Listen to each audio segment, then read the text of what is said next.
ਸਤਿ ਸ੍ਰੀ ਅਕਾਲ ਦੋਸਤੋ, ਇੰਡੋਜ਼ ਪ੍ਰਾਈਮ ਵਿੱਚ ਤੁਹਾਡਾ ਸਵਾਗਤ ਹੈ। ਮੈਂ ਹਾਂ ਤੁਹਾਡਾ ਹੋਸਟ ਇਕਬਾਲ ਸਿੰਘ ਧਾਮੀ ਅਤੇ ਹਮੇਸ਼ਾ ਦੀ ਤਰ੍ਹਾਂ ਮੇਰੇ ਨਾਲ ਦੇਸ਼ ਦੁਨੀਆ ਦੇ ਮਸਲਿਆਂ ਉੱਤੇ ਗੱਲ ਕਰਨ ਵਾਸਤੇ ਅੱਜ ਜੁੜੇ ਨੇ ਬ੍ਰਿਸਬੇਨ ਤੋਂ ਪੰਜਾਬੀ ਟ੍ਰਿਬਿਊਨ ਦੇ ਪੱਤਰਕਾਰ ਹਰਜੀਤ ਲਸਾੜਾ ਜੀ। ਲਸਾੜਾ ਸਾਹਿਬ, ਤੁਹਾਡਾ ਸਵਾਗਤ ਹੈ ਜੀ। ਧੰਨਵਾਦ ਧਾਮੀ ਸਾਹਿਬ।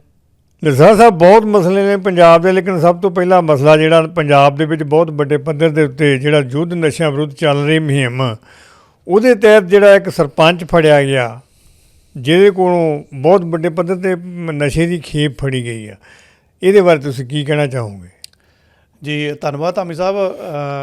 ਮੈਨੂੰ ਲੱਗਦਾ ਤੁਸੀਂ ਸਿੱਧੀ ਝੋਟ ਭਰ ਲਈ ਆ ਸਰਕਾਰ ਦੇ ਉੱਪਰ। ਇੱਕ ਪਾਸੇ ਤਾਂ ਸੂਬੇ ਦੀ ਸਰਕਾਰ ਕਹਿੰਦੀ ਹੈ ਕਿ ਯੁੱਧ ਨਸ਼ਿਆਂ ਦੇ ਵਿਰੁੱਧ ਜਿਹੜਾ ਚੱਲਦਾ ਉਹਦਾ ਦੂਜਾ ਪੜਾਅ ਚੱਲਦਾ ਪਿਆ ਆ। ਲੋਕਾਂ ਨੂੰ ਤਾਂ ਹਜੇ ਪਹਿਲੇ ਪੜਾਅ ਦਾ ਨਹੀਂ ਪਤਾ ਲੱਗਾ ਵੀ ਤੁਸੀਂ ਕਹਿੰਦੇ ਅਸੀਂ ਕਾਮਯਾਬ ਹੋ ਗਏ ਆ, ਅਤੇ ਲੋਕਾਂ ਨੂੰ ਤਾਂ ਅਜੇ ਯਕੀਨ ਨਹੀਂ ਹੈਗਾ ਵੀ ਤੁਸੀਂ ਕਾਮਯਾਬ ਹੋ ਗਏ, ਕਿਉਂਕਿ ਨਸ਼ੇ ਤਾਂ ਲਗਾਤਾਰ ਚੱਲਦੇ ਪਏ ਆ ਪਿੰਡਾਂ ਦੇ ਵਿੱਚ। ਅਜੇ ਵੀ ਲੋਕ ਤਰਾਹ ਕਰਦੇ ਪਏ ਆ। ਸੋ ਇਹ ਪਰਮਜੀਤ ਸਿੰਘ ਆ ਜੀ, ਵੈਸੇ ਇਹ ਪਿੰਡ ਦੇ ਸਰਪੰਚ ਨੇ। ਹੁਣ ਇੱਥੇ ਇੱਕ ਸਰਪੰਚੀ ਦਾ ਅਹੁਦਾ ਵੀ ਦਾਅ 'ਤੇ ਲੱਗ ਗਿਆ ਵੀ ਸਰਪੰਚ ਵੀ ਇੱਦਾਂ ਦੇ ਕਾਰੇ ਕਰ ਸਕਦੇ ਆ। ਦੂਸਰਾ, ਜਿੱਦਾਂ ਹੁਣ ਖਬਰਾਂ ਦੇ ਵਿੱਚ ਤੁਸੀਂ ਦੇਖਦੇ ਆ ਕਿ ਇਹਨਾਂ ਨੂੰ ਆਮ ਆਦਮੀ ਪਾਰਟੀ ਦੇ ਇੱਕ ਆਗੂ ਵਜੋਂ ਵੀ ਪੇਸ਼ ਕੀਤਾ ਜਾ ਰਿਹਾ। ਸੋ ਆਗੂ ਇਸ ਕਰਕੇ ਆ ਕਿਉਂਕਿ ਜਿੱਦਾਂ ਵਿਲੇਜ ਵਲੰਟੀਅਰ ਨਸ਼ਾ ਛਡਾਊ ਕਮੇਟੀਆਂ ਹੁੰਦੀਆਂ ਪਿੰਡਾਂ ਦੇ ਵਿੱਚ, ਅੱਜ ਕੱਲ੍ਹ ਪਿੰਡ ਸ਼ਬਦ ਘੱਟ ਲਿਖਦੇ ਆ, ਵਿਲੇਜ ਹੀ ਲਿਖ ਦਿੰਦੇ ਅੰਗਰੇਜ਼ੀ ਦੇ ਸ਼ਬਦ। ਇਹ ਉਹਨਾਂ ਕਮੇਟੀਆਂ ਦੇ ਵੀ ਮੁਖੀ ਆ। ਸੋ ਮਤਲਬ ਕਿ ਜਿਹੜੇ ਇੱਕ ਜ਼ਿੰਮੇਵਾਰ ਵਿਅਕਤੀ ਹੈ ਜਿਨ੍ਹਾਂ ਨੇ ਨਸ਼ਿਆਂ ਦੇ ਉੱਤੇ ਕਾਬੂ ਪਾਉਣਾ, ਉਹਨਾਂ ਦਾ ਖੁਦ ਦਾ ਇਹ ਹਾਲ ਆ ਅਤੇ ਪਬਲਿਕ ਦਾ ਕੀ ਹਾਲ ਹੋਊ? ਜੀ ਬਿਲਕੁਲ, ਜ਼ਿੰਮੇਵਾਰ ਮੁਖੀ ਆ ਤਾਂ ਇਹਦਾ ਮਤਲਬ ਉਹ ਜਿਹੜੇ ਨਸ਼ਾ ਛਡਾਊ ਕੇਂਦਰ ਹੈ ਉਹਨਾਂ ਕਮੇਟੀਆਂ ਦੇ ਜੇ ਮੁਖੀ ਆ ਤਾਂ ਫਿਰ ਉਹ ਜ਼ਿੰਮੇਵਾਰ ਤਾਂ ਹੈਗੇ ਹੀ ਆ। ਲੇਕਿਨ ਇਹਨਾਂ ਦੇ ਕੋਲੋਂ ਕਹਿੰਦੇ ਵੀ 90 ਕਰੋੜ ਦੀ ਹੈਰੋਇਨ ਫੜੀ ਗਈ ਆ। ਏਡੀ ਵੱਡੀ ਕੀ? ਹਾਂਜੀ, ਅਤੇ ਜੇ ਆਪਾਂ ਨੂੰ ਕਿਲੋਆਂ ਵਿੱਚ ਦੇਖੀਏ ਤਾਂ 18 ਕਿਲੋ ਹੈਰੋਇਨ ਮੰਨੀ ਜਾਂਦੀ ਕਰੀਬ। ਧਾਮੀ ਸਾਹਿਬ, ਹੈਰੋਇਨ ਇਹੋ ਜਿਹਾ ਨਸ਼ਾ ਆ ਜਿਹੜਾ ਗ੍ਰਾਮਾਂ ਦੇ ਵਿੱਚ ਵੀ ਕਰੋੜਾਂ ਦੇ ਵਿੱਚ ਵਿਕਦਾ ਆ। ਇਹ ਨਹੀਂ ਹੈਗਾ ਕਿ ਬਹੁਤ ਮਹਿੰਗੀ ਚੀਜ਼ ਕਿਲੋ ਲਿਆਂਦੀ ਤਾਂ ਪਤਾ ਨਹੀਂ ਕੁਛ ਹਜ਼ਾਰਾਂ ਦੀ ਹੋਣੀ ਆ, ਇਹ ਤਾਂ ਕਰੋੜਾਂ ਦੇ ਵਿੱਚ ਚਲੇ ਜਾਂਦਾ ਆ।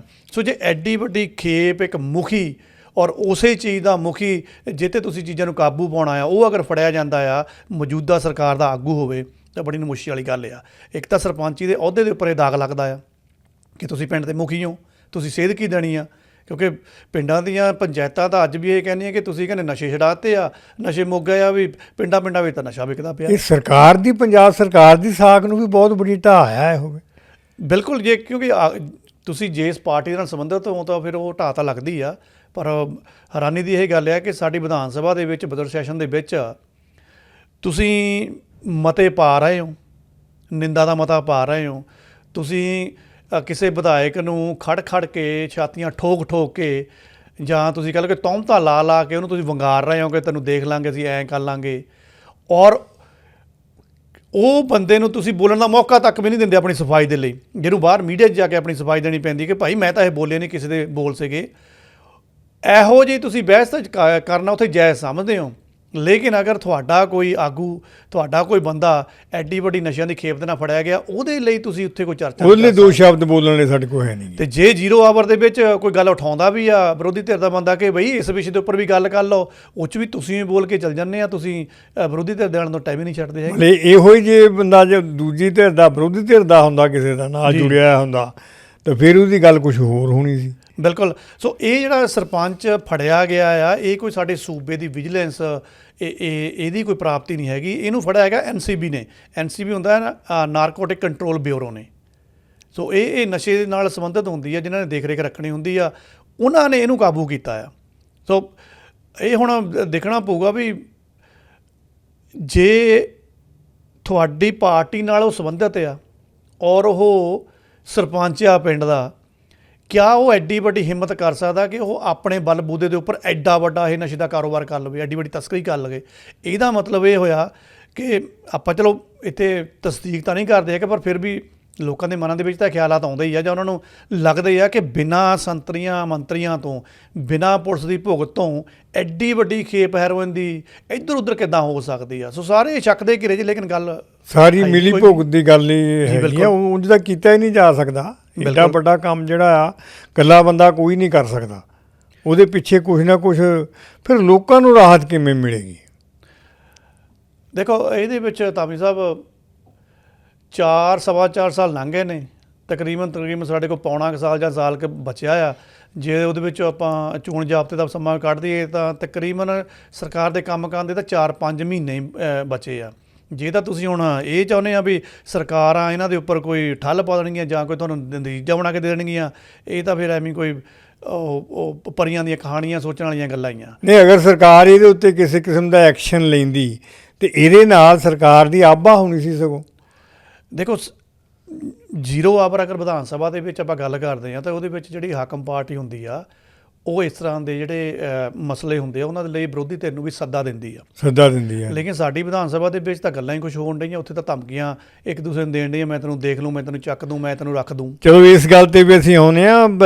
ਇੱਕ ਲਸਾੜਾ ਸਾਹਿਬ, ਮੈਂ ਕਹਾਂਗਾ ਵੀ ਸੂਰਤ ਦੇ ਵਿੱਚ 2 ਲੜਕੀਆਂ ਨੇ ਜਿਹੜੀ ਆਤਮ ਹੱਤਿਆ ਕੀਤੀ ਆ ਜੀ, ਇਹ ਕੀ ਮਾਮਲਾ ਸੀ? ਜੀ ਬਿਲਕੁਲ ਧਾਮੀ ਸਾਹਿਬ, ਇਹ ਵੀ ਬੜੀ ਇੱਕ ਕਹਿ ਲਓ ਕਿ ਚਿੰਤਾ ਵਾਲਾ ਵਿਸ਼ਾ ਆ ਇਹ। ਹਾਂਜੀ। ਜਿਹੜੀ ਦੇਖੋ,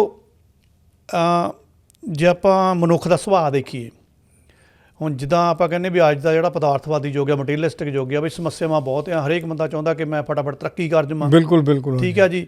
ਕਹਿਣ ਨੂੰ ਜਿੱਦਾਂ ਸਾਡੇ ਕੋਲ ਸੁੱਖ ਸਹੂਲਤਾਂ ਜ਼ਿਆਦਾ ਹੈ ਜਾਂ ਸਾਡੇ ਕੋਲ ਮੈਡੀਕਲ ਫੈਸਿਲਿਟੀਜ਼ ਜ਼ਿਆਦਾ, ਵੀ ਉਮਰਾਂ ਸਾਡੀਆਂ ਵਧੀਆ ਅੱਗੇ ਨਾਲੋਂ, ਪਰ ਬੰਦੇ ਨੂੰ ਅੱਜ ਵੀ ਇਹੀ ਲੱਗੀ ਜਾਂਦਾ ਕਿ ਨਾ ਮੇਰੇ ਕੋਲ ਕਿੱਥੇ ਇੰਨਾ ਟਾਈਮ ਆ ਵੀ ਮੈਂ ਕਿਸ ਤਰ੍ਹਾਂ ਆਹ ਵੀ ਚੀਜ਼ ਕਾਬੂ ਕਰ ਲਵਾਂ, ਆਹ ਵੀ ਚੀਜ਼ ਕਰ ਲਵਾਂ। ਕਿ ਸ਼ਾਮਾਂ ਬਹੁਤ ਜ਼ਿਆਦਾ ਜਾਗਦੀਆਂ, ਜ਼ਿਆਦਾ ਸ਼ਾਮਾਂ ਵਧਾ ਲਈਆਂ, ਜ਼ਿਆਦਾ ਸ਼ਾਮਾਂ ਵਧਾਉਣ ਦੇ ਕਾਰਨ ਲਿਮਟ ਤੋਂ ਜ਼ਿਆਦਾ ਜਿਹੜੀ ਸਾਡੀ ਨੌਜਵਾਨ ਪੀੜ੍ਹੀ ਆ ਉਹ ਫਿਰ ਨਾ ਇਸ ਡਿਪਰੈਸ਼ਨ ਦੇ ਵਿੱਚ ਗਰਸੀ ਜਾ ਰਹੀ ਆ। ਹੁਣ ਜਿਹੜਾ ਇੱਕ ਮਨੁੱਖੀ ਵਰਤਾਰਾ ਦੇ ਵਿੱਚ ਇਹ ਮੰਨਿਆ ਜਾਂਦਾ ਕਿ ਜੇ ਤੁਹਾਨੂੰ ਕੋਈ ਐਸਾ ਡਿਪਰੈਸ਼ਨ ਦੀ ਆ ਜਾਂ ਤੁਸੀਂ ਕੋਈ ਸਲਾਹ ਮਸ਼ਵਰਾ ਲੈਣਾ ਆ, ਤਾਂ ਜੇ ਤੁਹਾਡੀ ਗੱਲ ਨੂੰ ਸਮਝਣ ਸੁਣਨ ਵਾਲੇ ਜੇ 2-4 ਬੰਦੇ ਤੁਹਾਡੇ ਲਾਗੇ ਹੈਗੇ, ਤੁਸੀਂ ਉਹਦੇ ਵਿੱਚ ਬੈਠ ਕੇ ਜਾ ਕੇ ਉਹ ਗੱਲ ਕਰੋ, ਦੱਸੋ ਕਿ ਭਾਈ ਮੈਨੂੰ ਆਹ ਦੁੱਖ ਆ, ਆਹ ਮੈਨੂੰ ਤਕਲੀਫ ਆ, ਮੈਂ ਇੱਦਾਂ ਕਰਨਾ ਚਾਹੁੰਦਾ ਪਰ ਮੇਰੇ ਕੋਲ ਇੱਦਾਂ ਹੋ ਨਹੀਂ ਰਿਹਾ ਹੈਗਾ, ਜਾਂ ਮੈਨੂੰ ਇਹ 'ਚ ਅਸਫਲਤਾ ਮਿਲ ਰਹੀ ਆ। ਤਾਂ ਜਿਹੜੇ ਤੁਹਾਡੇ 2-4 ਨੇੜੇ ਵਾਲੇ ਆ, ਜਿਹੜੇ ਤੁਹਾਡੇ ਸ਼ੁਭ ਚਿੰਤਕ ਆ, ਉਹ ਤੁਹਾਨੂੰ ਕੋਈ ਬੈਠ ਕੇ ਪਹਿਲਾਂ ਤਾਂ ਦਿਲਾਸਾ ਦੇਣਗੇ, ਤੁਹਾਨੂੰ ਸੁਣਨਗੇ, ਫਿਰ ਕੋਈ ਚੱਜ ਦੀ ਸਲਾਹ ਵੀ ਦੇਣਗੇ। ਕਿਉਂਕਿ ਮਨੁੱਖ ਤੋਂ ਮਨੁੱਖ ਦੇ ਵਿੱਚ ਫਿਰ ਉਹ ਜਿਹੜਾ ਮੈਸੇਜ ਦਾ ਸੰਚਾਰ ਹੁੰਦਾ ਉਹ ਤੁਹਾਨੂੰ ਬਲ ਬਖਸ਼ਦਾ ਆ। ਹੁਣ ਮਨੁੱਖਤਾ ਦੇ ਕੋਲ ਸਮਾਂ ਹੀ ਹੈ ਨਹੀਂਗਾ। ਬਸ ਇਹ ਵੀ ਇੱਕ ਬਹੁਤ ਵੱਡੀ ਕਮੀ ਹੈ ਵੀ ਅਸੀਂ ਕਿਸੇ ਨਾਲ ਗੱਲ ਸਾਂਝੀ ਕਰਨ ਦੀ ਬਜਾਏ, ਉਹਦਾ ਹੱਲ ਲੱਭਣ ਦੀ ਬਜਾਏ ਅੰਦਰੋਂ ਅੰਦਰ ਘੁੱਟ ਕੇ ਹੀ ਆਪਣੇ ਆਪ ਨੂੰ ਉਹ ਖਤਮ ਕਰਨ ਵਾਲੀ ਗੱਲ। ਉਸ ਘੁੱਟਣ ਦੇ ਵਿੱਚ ਹੁਣ ਕੀ ਹੋਇਆ, ਅਸੀਂ ਦੇਖੋ ਸਾਡੇ ਕੋਲ ਸੋਸ਼ਲ ਮੀਡੀਆ ਹੀ ਫੇਸਬੁੱਕ ਵਗੈਰਾ ਵਰਤਦੇ ਹਾਂ ਜਾਂ ਇੰਸਟਾ ਵਗੈਰਾ ਵਰਤਦੇ ਹਾਂ। ਸੋਸ਼ਲ ਮੀਡੀਆ ਆਪਾਂ ਕਹਿੰਦੇ ਚਲੋ ਕਿਸੇ ਨਾ ਆਪਾਂ ਕੱਲ੍ਹ ਹੀ ਲੈਣੇ ਆ ਇਹਨਾਂ ਪਲੇਟਫਾਰਮਾਂ ਦੇ। ਲੋਕਾਂ ਨੂੰ ਅੱਜ ਕੱਲ੍ਹ ਇਹ ਹੁੰਦਾ ਆ, ਮੇਰੇ ਨਾਲ ਤਾਂ ਫਲਾਨੇ 1000 ਬੰਦੇ ਜੁੜੇ ਹੋਏ ਆ, ਮੇਰੇ ਨਾਲ ਇੰਨੇ ਜੁੜੇ ਹੋਏ ਆ, ਮੇਰੇ ਨਾਲ ਲੱਖਾਂ ਵਿਊਵਰਸ ਆ, ਮੇਰੀ ਆਹ ਰੀਲ ਪੈਂਦੀ ਆ, ਮੇਰੀ ਆਹ ਪੋਸਟ ਪੈਂਦੀ ਆ, ਉੱਥੇ ਤਾਂ ਲੱਖਾਂ ਦੀ ਗਿਣਤੀ ਦੇ ਵਿੱਚ ਉੱਥੇ ਦੇਖਣ ਵਾਲੇ ਆ ਜਾਂਦੇ ਆ। ਕਹਿਣ ਨੂੰ ਤੁਹਾਨੂੰ ਐਂ ਲੱਗਦਾ ਕਿ ਪਤਾ ਨਹੀਂ ਮੈਨੂੰ ਕਿੰਨੇ ਲੋਕ ਮੇਰੇ ਨਾਲ ਜੁੜੇ ਹੋਏ ਆ, ਪਰ ਜਦੋਂ ਦੁੱਖ ਤਕਲੀਫ ਹੁੰਦੀ ਆ ਤੁਹਾਡੇ ਨਾਲ ਕੋਈ ਵੀ ਨਹੀਂ ਹੁੰਦਾ। ਉਦੋਂ ਘਰਾਂ ਦੇ ਵਿੱਚ ਤੁਸੀਂ ਦੇਖ ਲਓ, 5-5 6-6 ਜੀ ਅਗਰ ਘਰਾਂ ਦੇ ਵਿੱਚ ਹੈਗੇ ਆ, ਜਦੋਂ ਸਾਰੇ ਇਕੱਠੇ ਹੁੰਦੇ ਆ ਆਪਣੇ ਆਪਣੇ ਫੋਨਾਂ ਦੇ ਉੱਪਰ ਲੱਗੇ ਹੋਏ ਆ। ਜੇ ਬੱਚੇ ਨੇ ਮਾਂ ਨੂੰ ਕੁਝ ਕਹਿਣਾ, ਉਹ ਵੀ ਮੈਸੇਜ ਪਾ ਕੇ ਕਹੀ ਜਾ ਰਿਹਾ ਹੈ ਜੀ, ਤੇ ਮਾਂ ਨੇ ਇੱਧਰ ਉੱਧਰ ਗੱਲ ਕਰਨੀ ਜਾਂ ਬੱਚੇ ਨੂੰ ਕਹਿਣੀ, ਉਹ ਵੀ ਫੋਨਾਂ ਇੱਧਰੋਂ ਮੈਸੇਜ ਪਾ ਕੇ ਇੱਕ ਦੂਸਰੇ ਨੂੰ ਦੇਈ ਜਾਂਦੇ। ਮਤਲਬ ਕਿ ਤੁਸੀਂ ਇੱਕ ਛੱਤ ਥੱਲੇ ਹੋ ਕੇ ਵੀ ਤੁਹਾਡੇ ਕੋਲ ਟਾਈਮ ਨਹੀਂ ਹੈ ਕਿ ਤੁਸੀਂ ਇਕੱਠੇ ਬੈਠ ਕੇ ਕਿਸੇ ਚੀਜ਼ ਦੇ ਉੱਪਰ ਡਿਸਕਸ਼ਨ ਕਰ ਲਓ। ਹੁਣ ਇਹ ਜਿਹੜਾ ਇੱਕ ਖਲਾਅ ਵਧਿਆ ਹੋਇਆ ਸੀਗਾ, ਹੁਣ ਜਿਹੜਾ ਆਰਟੀਫਿਸ਼ੀਅਲ ਇੰਟੈਲੀਜੈਂਸ ਆਇਆ, AI ਜਿਹਨੂੰ ਆਪਾਂ ਕਹਿੰਦੇ ਹਾਂ, ਦੇਖੋ ਚਲੋ ਵਿਗਿਆਨਕ ਖੋਜ ਆ ਬਣੀ ਤਾਂ ਹੁਣ ਇਸ ਚੀਜ਼ ਨਾਲ ਹੀ ਆ ਕਿ ਇਹਨਾਂ ਆਪਾਂ ਹੋਰ ਤਰੱਕੀ ਕਰਾਂਗੇ। ਹੁਣ ਇਹ ਅਸੀਂ ਦੇਖਣਾ, ਮਨੁੱਖਤਾ ਨੇ ਦੇਖਣਾ ਕਿ ਅਸੀਂ ਦਾ ਵੱਧ ਤੋਂ ਵੱਧ ਫਾਇਦਾ ਕਿਵੇਂ ਲੈਣਾ ਆ। ਪਰ ਅਸੀਂ ਜੇ ਫਾਇਦਾ ਲੈਂਦੇ ਇਹਦੇ ਨੁਕਸਾਨ ਇਹ ਝੱਲਣੇ ਸ਼ੁਰੂ ਕਰ ਦਈਏ, ਫਿਰ ਉਹਦੇ ਵਿੱਚ ਨਲਾਇਕੀ ਦਾ ਫਿਰ ਸਾਡੇ। ਲਸਾੜਾ ਸਾਹਿਬ, ਮੈਂ ਤੁਹਾਡੀ ਗੱਲ ਕਰਦਾ, ਇਹਦੇ ਵਿੱਚ ਮੈਂ ਸਮਝਦਾ ਕੁਝ ਪੇਰੈਂਟਸ ਦਾ ਰੋਲ ਵੀ ਜਿਹੜਾ ਉਹ ਗਲਤ ਆ। ਵੀ ਬੱਚੇ ਜਿਹੜੇ ਹੈਗੇ ਆ ਉਹ ਸਾਰੀ ਦਿਹਾੜੀ ਉਹਨਾਂ ਨੂੰ ਕੋਈ ਗੱਲ ਕਰ ਲਓ, ਉਹਨਾਂ ਦਾ ਟੈਲੀਫੋਨ ਤੋਂ ਵੇਲ ਹੀ ਨਹੀਂ ਆ। ਜਾਂ ਈਵਨ ਪੇਰੈਂਟਸ ਵੀ ਜਿਹੜੇ ਹੈਗੇ, ਜਿਹੜੇ ਛੋਟੇ ਬੱਚੇ ਆ, ਉਹਨਾਂ ਨੂੰ ਆਪਣੇ ਕੋਲੋਂ ਵੀ ਕਿਸੇ ਰੋਣ ਨਾ ਜਾਂ ਤੰਗ ਨਾ ਕਰਨ, ਫੋਨ ਦੇ ਕੇ ਬਾਹਰ ਛੱਡੋ। ਉਹ ਫਿਰ ਬੱਚੇ ਕੀ ਕਰਨਗੇ ਫਿਰ ਬਾਅਦ 'ਚ? ਬਸ ਉਹਦਾ ਅਸਰ ਤਾਂ ਪਏਗਾ ਹੀ ਨਾ, ਉਹ ਜੋ ਦੇਖਦੇ ਆ ਉਹੀ ਨਤੀਜੇ ਆ ਕਿ ਤੁਹਾਡੇ ਨਾਲ ਕੋਈ ਅੱਜ ਬੈਠਣ ਉੱਠਣ ਵਾਲਾ ਹੈ ਨਹੀਂਗਾ। ਹੁਣ ਹੋਇਆ ਕੀ ਹੈ, ਜਿਹੜੀਆਂ 2 ਸੂਰਤ ਦੀਆਂ ਕੁੜੀਆਂ ਆ, ਇਹਨਾਂ ਨੂੰ ਕੋਈ ਮਸਲਾ ਹੋਏਗਾ, ਕੋਈ ਮਾਮਲਾ ਹੋਏਗਾ ਇਹਨਾਂ ਦਾ। ਹੁਣ ਜਿਹੜੇ ਨੌਜਵਾਨ ਪੀੜ੍ਹੀ ਆ ਉਹ ਕੀ ਕਰਦੀ ਆ, ਜਦੋਂ ਕੋਈ ਵੀ ਚੀਜ਼ ਦਾ ਕੋਈ ਆਨਸਰ ਲੈਣਾ ਆ, ਅੱਜ ਕੱਲ੍ਹ ਗੂਗਲ ਘੱਟ ਕੀਤਾ ਜਾਂਦਾ ਹੈ। ਜਿਹੜੇ ਆਰਟੀਫਿਸ਼ੀਅਲ ਇੰਟੈਲੀਜੈਂਸ AI ਦੇ ਜਿੱਦਾਂ ChatGPT ਆ ਜਾਂ ਗਰੋਕ ਆ ਜਾਂ ਹੋਰ ਵੀ ਬੜੇ ਇੱਦਾਂ ਦੇ ਐਪ ਹੈਗੇ ਆ, ਉਹਨਾਂ ਦੇ ਵਿੱਚ ਆਪਣੀ ਸਮੱਸਿਆ ਲੈ ਕੇ ਪਾ ਦਿੰਦੇ ਆ ਕਿ ਇਹਦਾ ਹੱਲ ਦੱਸੋ। ਠੀਕ ਆ। ਇਹ 'ਚ ਕੋਈ ਸ਼ੱਕ ਨਹੀਂ ਕਿ AI ਕੰਪਿਊਟਰ ਦੀ ਇੱਕ ਸੈਟਅਪ ਆ ਜਾਣੀ ਕਿ ਬਹੁਤ ਜ਼ਿਆਦਾ ਦਿਮਾਗ ਇਕੱਠੇ ਕੰਮ ਕਰਦੇ ਆ ਇੱਕ ਮਸ਼ੀਨ ਦੇ ਤੌਰ ਤੇ, ਉਹ ਤੁਹਾਨੂੰ ਇੱਕ ਵਧੀਆ ਹੱਲ ਬਣਾ ਕੇ ਦਿੰਦੇ ਆ। ਕੋਰਟਾਂ ਦੇ ਵਿੱਚ ਵੀ ਇਹ ਤੋਂ ਸਲਾਹ ਲੈ ਲਈ ਜਾਂਦੀ ਆ, ਜਸਟਿਸ ਸਿਸਟਮ ਦੇ ਵਿੱਚ ਵੀ ਬੜੇ ਵਧੀਆ ਨਤੀਜੇ ਨਿਕਲਦੇ ਆ, ਡਾਕਟਰੀ ਦੇ ਵਿੱਚ ਵੀ ਇਹਨੂੰ ਯੂਜ਼ ਕਰ ਲੈਂਦੇ ਆ। ਲੇਕਿਨ ਸਾਡੇ ਨੌਜਵਾਨ ਜਦੋਂ ਇਹਨਾਂ ਚੀਜ਼ਾਂ ਨੂੰ, ਇਹਨਾਂ ਐਪਾਂ ਨੂੰ ਵਰਤਦੇ ਆ, ਕਈ ਐਪਾਂ ਦੇ ਵਿੱਚ ਦੁਸ਼ਵਾਰੀਆਂ ਬਹੁਤ ਆ।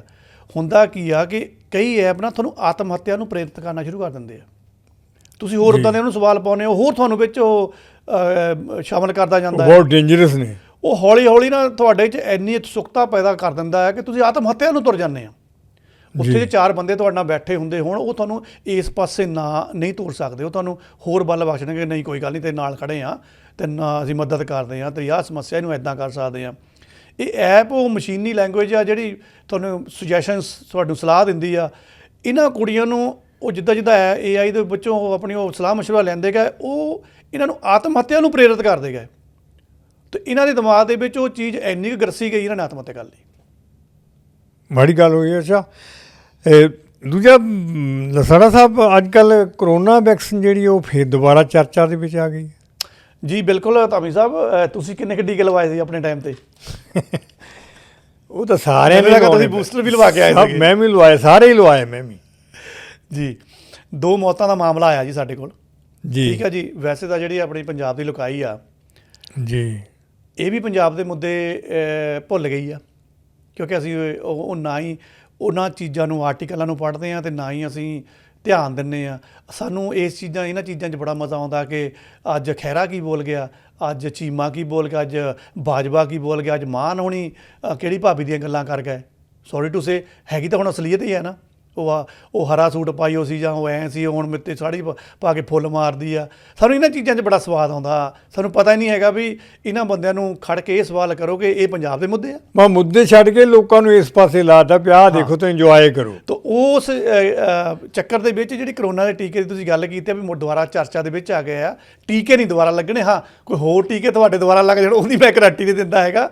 2 ਮੌਤਾਂ ਦਾ ਮਾਮਲਾ ਆਇਆ ਸੀਗਾ ਜੀ।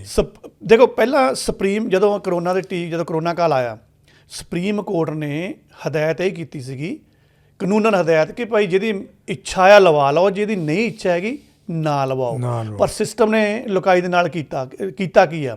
ਡਾਂਗਾ ਮਾਰੀਆਂ, ਤੁਹਾਨੂੰ ਨਠਾਇਆ ਭਜਾਇਆ, ਤੁਹਾਨੂੰ ਮਜਬੂਰ ਕੀਤਾ ਕਿ ਟੀਕਾ ਲਵਾ ਲਓ। ਨਹੀਂ ਲਵਾਓਗੇ ਤਾਂ ਤੁਹਾਡਾ ਆਹ ਨਹੀਂ ਹੋਊਗਾ, ਤੁਹਾਡਾ ਆਹ ਨਹੀਂ ਹੋਊਗਾ, ਤੁਸੀਂ ਯਾਤਰਾ ਨਹੀਂ ਕਰ ਸਕਦੇ। ਤੁਸੀਂ ਮੈਨੂੰ ਲੱਗਦਾ ਵੀ ਕੇਲਿਆਂ ਦੀ ਰੇਹੜੀ 'ਤੇ ਜੇ ਕੇਲੇ ਲੈਣ ਵੀ ਜਾ ਰਹੇ ਨੇ ਨਾ, ਤਾਂ ਕੇਲਿਆਂ ਵਾਲਾ ਤੁਹਾਨੂੰ ਮੋਹਰੇ ਪੈ ਜਾਂਦਾ ਸੀਗਾ, ਹਾਂ ਟੀਕਾ ਲਵਾ ਗਿਆ, ਨਹੀਂ ਤਾਂ ਪਰੇ ਹੋ ਜਾ। ਪਿੰਡਾਂ ਦੇ ਵਿੱਚੋਂ ਜ਼ਬਰਦਸਤੀ ਚੱਕ ਕੇ ਵੀ ਖੜੇ ਬੰਦੇ ਜੀ।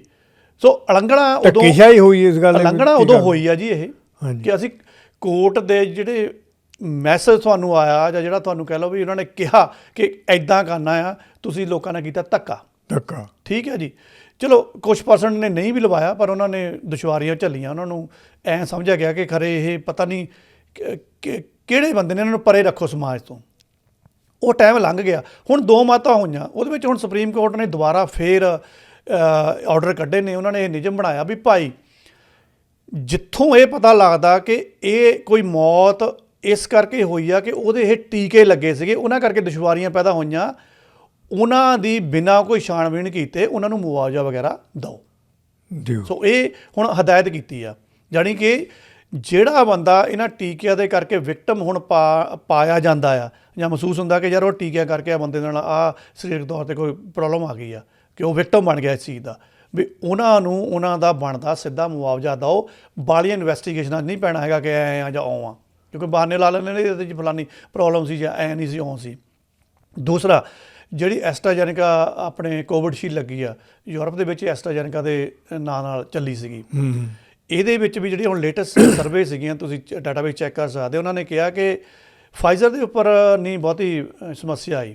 ਚਲੋ ਮੈਂ ਬਾਕੀ ਰਸ਼ੀਅਨ ਦੀ ਵੀ ਬਹੁਤੀ ਗੱਲ ਕਰਦਾ। ਕੋਵਿਡਸ਼ੀਲਡ ਦਾ ਉਹਨਾਂ ਨੇ ਆਪ ਹੀ ਮੰਨ ਲਿਆ, ਇਸ ਕੰਪਨੀ ਨੇ, ਕਿ ਅਸਲ ਦੇ ਵਿੱਚ ਇਹ ਪਾਏਦਾਰ ਹੈ ਹੀ ਨਹੀਂ ਸੀ, ਬਸ ਲਾਤੀ।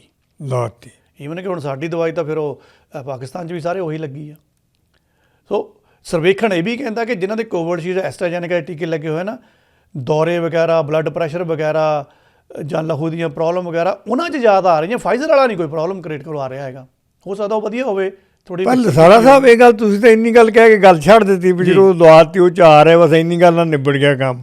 ਜਿਹਨਾਂ ਦੇ ਲੱਗ ਗਿਆ, ਜਿਹਨਾਂ ਦੇ ਨਾਲ ਵਾਲਾ ਨੁਕਸਾਨ ਉਹਨਾਂ ਨੂੰ ਹੋ ਰਿਹਾ, ਉਹਦਾ ਕੌਣ ਹੱਲ ਪਰ ਕਰੂਗਾ, ਉਹਦਾ ਭਰਪਾਈ ਕਿਨ ਕਰਨੀ? ਦੇਖੋ ਭਰਪਾਈ ਤਾਂ ਹੁਣ ਸੁਪਰੀਮ ਕੋਰਟ ਨੇ ਇਹੀ ਕਿਹਾ ਵੀ ਜਿਹਦਾ ਨੁਕਸਾਨ ਹੋਇਆ ਆ, ਜਿਹੜਾ ਵਿਕਟਮ ਬਣ ਗਿਆ, ਮਤਲਬ ਕਿ ਤੁਹਾਨੂੰ ਕੋਈ ਨਾ ਕੋਈ ਵੱਡੀ ਤਕਲੀਫ ਆ ਗਈ ਤਾਂ ਉਹਨੂੰ ਕਹਿੰਦੇ ਜੀ ਮੁਆਵਜ਼ਾ ਦੇ ਦਿਓ, ਬਸ ਇਹੀ ਆ ਜੀ, ਹੁਣ ਹੋਰ ਤਾਂ ਕੁਛ ਹੈ ਨਹੀਂ ਗਾ। ਅਤੇ ਮੈਨੂੰ ਲੱਗਦਾ ਵੀ ਜਿਹੜਾ ਬੰਦਾ ਵਿਕਟਮ ਬਣਦਾ ਹੋਣਾ ਉਹ ਵੀ ਬੈਠਾ ਸੋਚਦਾ ਹੋਣਾ ਕਿ ਮੈਂ ਵਿਕਟਮ ਵੀ ਬਣ ਗਿਆ ਅਤੇ ਮੈਂ ਪੁਲਿਸ ਦੀਆਂ ਲਾਠੀਆਂ ਵੀ ਮੈਂ ਹੀ ਖਾਧੀਆਂ, ਅਤੇ ਮਤਲਬ ਕਿ ਹਾਸੋ ਹੋਣੀ ਸਥਿਤੀ ਆ ਵੀ ਬੰਦਾ ਸੋਚਦਾ ਤਾਂ ਹੈ ਵੀ ਇਹ ਸਰਕਾਰਾਂ ਕਰਦੀਆਂ ਕੀ ਪਈਆਂ ਹੈ। ਲਸਾੜਾ ਸਾਹਿਬ, ਮੈਂ ਤਾਂ ਇਹ ਦੇਖਿਆ ਹੈਗਾ ਵੀ ਜਿਹੜੇ ਲੋਕ ਮੁੱਦੇ ਹੈਗੇ ਆ ਜੀ, ਲੋਕ ਜੋ ਚਾਹੁੰਦੇ ਆ, ਲੋਕ ਜੋ ਮੰਗਦੇ ਆ, ਜੋ ਤੁਸੀਂ ਲੋਕਾਂ ਨਾਲ ਵਾਅਦਾ ਕੀਤਾ ਆ, ਜੀ ਆ ਵਿਧਾਨ ਸਭਾ ਦੇ ਵਿੱਚ ਵੀ ਤੁਸੀਂ ਦੇਖੋ ਵਿਧਾਨ ਸਭਾ ਇੱਕ ਅਖਾੜਾ ਬਣ ਕੇ ਰਹਿ ਗਿਆ। ਜੀ, ਉੱਥੇ ਜੀ। ਹੋਰ ਤਾਂ ਕੁਛ ਮੈਨੂੰ ਕੋਈ ਨਜ਼ਰ, ਲੋਕਾਂ ਦਾ ਮੁੱਦਾ ਤਾਂ ਕੋਈ ਮੈਨੂੰ ਨਜ਼ਰ ਨਹੀਂ ਆਉਂਦਾ। ਜੀ ਜੀ ਜੀ ਜੋ ਉੱਥੇ ਭਾਸ਼ਾ ਵਰਤੀ ਜਾਂਦੀ ਹੈ, ਜਿਸ ਢੰਗ ਦੇ ਨਾਲ ਇੱਕ ਦੂਜੇ ਦੇ ਦੂਸ਼ਣਬਾਜ਼ੀ ਜਿਸ ਢੰਗ ਨਾਲ ਬੋਲਦੇ ਆ, ਇਹਦੇ ਬਾਰੇ ਤੁਸੀਂ ਕੀ ਕਹੋਗੇ ਵੀ ਕਿੰਨਾ ਕੁ ਪ੍ਰਭਾਵ ਲੋਕਾਂ 'ਤੇ ਛੱਡਣਗੇ? ਇਹਨਾਂ ਕੀ ਹਾਲ ਹੋਊਗਾ ਲੋਕਾਂ ਦੇ ਮੁੱਦਿਆਂ ਦਾ?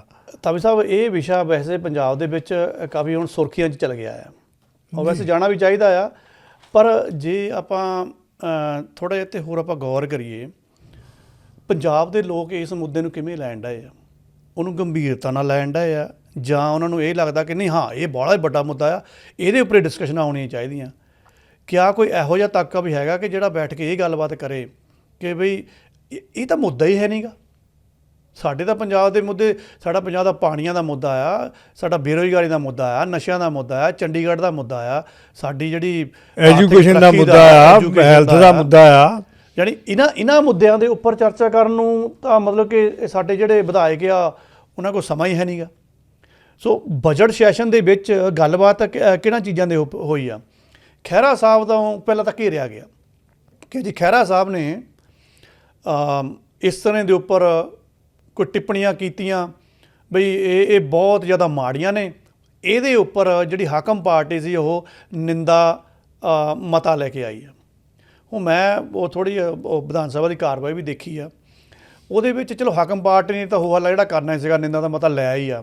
ਉਸ ਨਿੰਦਾ ਦੇ ਮਤਾ ਦੇ ਵਿੱਚ ਜਿਹੜੀ ਵਿਰੋਧੀ ਪਾਰਟੀ ਆ ਉਹ ਵੀ ਤਾਂ ਕਾਂਗਰਸ ਹੀ ਆ, ਜੇ ਮੇਨ ਆਪਾਂ ਪਾਰਟੀ ਕਹੀਏ, ਉਹ ਵੀ ਉਸ ਨਿੰਦਾ ਦੇ ਮਤਾ ਦੇ ਵਿੱਚ ਜੇ ਤੁਸੀਂ ਚੁੱਪ ਕਰਕੇ ਬੈਠੇ ਕੁਝ ਹੋਰ ਨਹੀਂ ਬੋਲਦੇ, ਕੁਐਸਚਨ ਹੀ ਨਹੀਂ ਜੇ ਤੁਸੀਂ ਕਰਦੇ ਹੈਗੇ, ਤਾਂ ਇਹਦਾ ਮਤਲਬ ਤੁਸੀਂ ਵੀ ਹਾਂ ਹੀ ਕਰੀ ਜਾਂਦੇ ਆ। ਬੰਦਾ ਵੀ ਉੱਪਰ ਤੁਹਾਡਾ ਆ, ਅਤੇ ਜਿਸ ਟਾਈਮ ਤੁਸੀਂ ਮਤਾ ਪਾ ਰਹੇ ਹੋ, ਕਿਆ ਤੁਹਾਨੂੰ ਯਾਦ ਨਹੀਂ ਆਉਂਦਾ ਕਿ ਤੁਸੀਂ ਉੱਥੇ ਸਵਾਲ ਕਰੋ ਕਿ ਜਿਹਦੇ ਬੰਦੇ ਦੇ ਵਿਰੁੱਧ ਤੁਸੀਂ ਮਤਾ ਪਾ ਰਹੇ ਹੋ ਉਹ ਬੰਦਾ ਤਾਂ ਉਸ ਦਿਨ ਉੱਤੇ ਹੈ ਹੀ ਨਹੀਂ, ਤੁਸੀਂ ਇੱਕ ਅੱਧਾ ਦਿਨ ਅਟਕ ਲਓ, ਤੁਹਾਡਾ ਬਸਨ ਦਾ ਸ਼ਹਿਰ ਕਿਹੜਾ ਕਿਤੇ ਨੱਠਾ ਭੱਜਾ ਚੱਲਾ ਆ।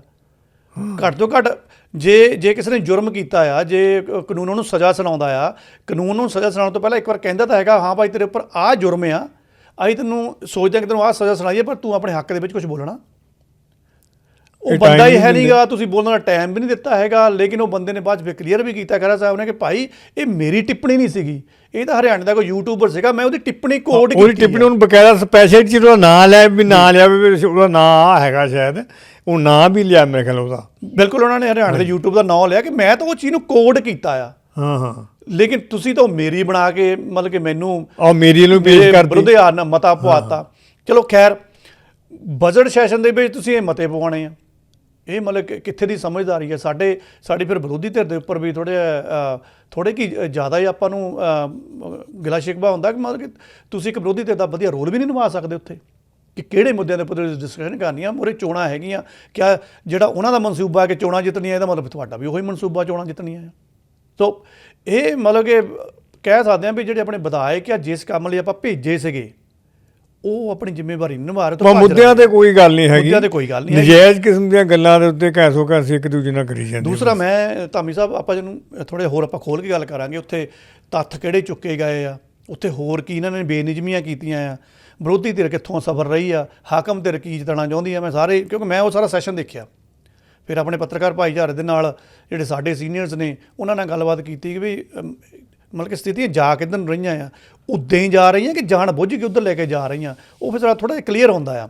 ਪਹਿਲੀ ਗੱਲ ਤਾਂ ਮੈਂ ਥੋੜ੍ਹਾ ਜਿਹਾ ਜਦੋਂ ਆਪਾਂ ਕਹਿੰਦੇ ਨੇ ਪੰਜਾਬ ਦੇ ਵਿੱਚ ਬਹੁਤ ਵੱਡੇ ਸੰਕਟ ਆ, ਸੰਕਟ ਤਾਂ ਚਲੋ ਹੈਗੇ ਆ, ਮੈਂ ਇੱਥੇ ਇੱਕ ਹੋਰ ਚੀਜ਼ ਵੀ ਕੋਡ ਕਰ ਦਿੰਦਾ ਕਿ ਸਾਡਾ ਜਿਹੜਾ ਮੀਡੀਆ ਆ, ਇਹ ਮੀਡੀਆ ਵੀ ਪੰਜਾਬ ਦੇ ਵਿੱਚ ਇੱਕ ਬਹੁਤ ਵੱਡਾ ਸੰਕਟ ਆ। ਸਾਡਾ ਬਹੁਤਾ ਮੀਡੀਆ ਜਿਹੜੀਆਂ ਪੰਜਾਬ ਦੇ ਮੁੱਦੇ ਆ ਉਹਨੂੰ ਨਾ ਪ੍ਰਿੰਟ 'ਚ ਲੈ ਕੇ ਆਉਂਦਾ ਆ ਅਤੇ ਨਾ ਹੀ ਲੈ ਕੇ ਆਉਂਦਾ ਹੈਗਾ ਆ ਆਪਣੇ ਇਲੈਕਟ੍ਰੋਨਿਕ ਮੀਡੀਆ ਦੇ ਵਿੱਚ।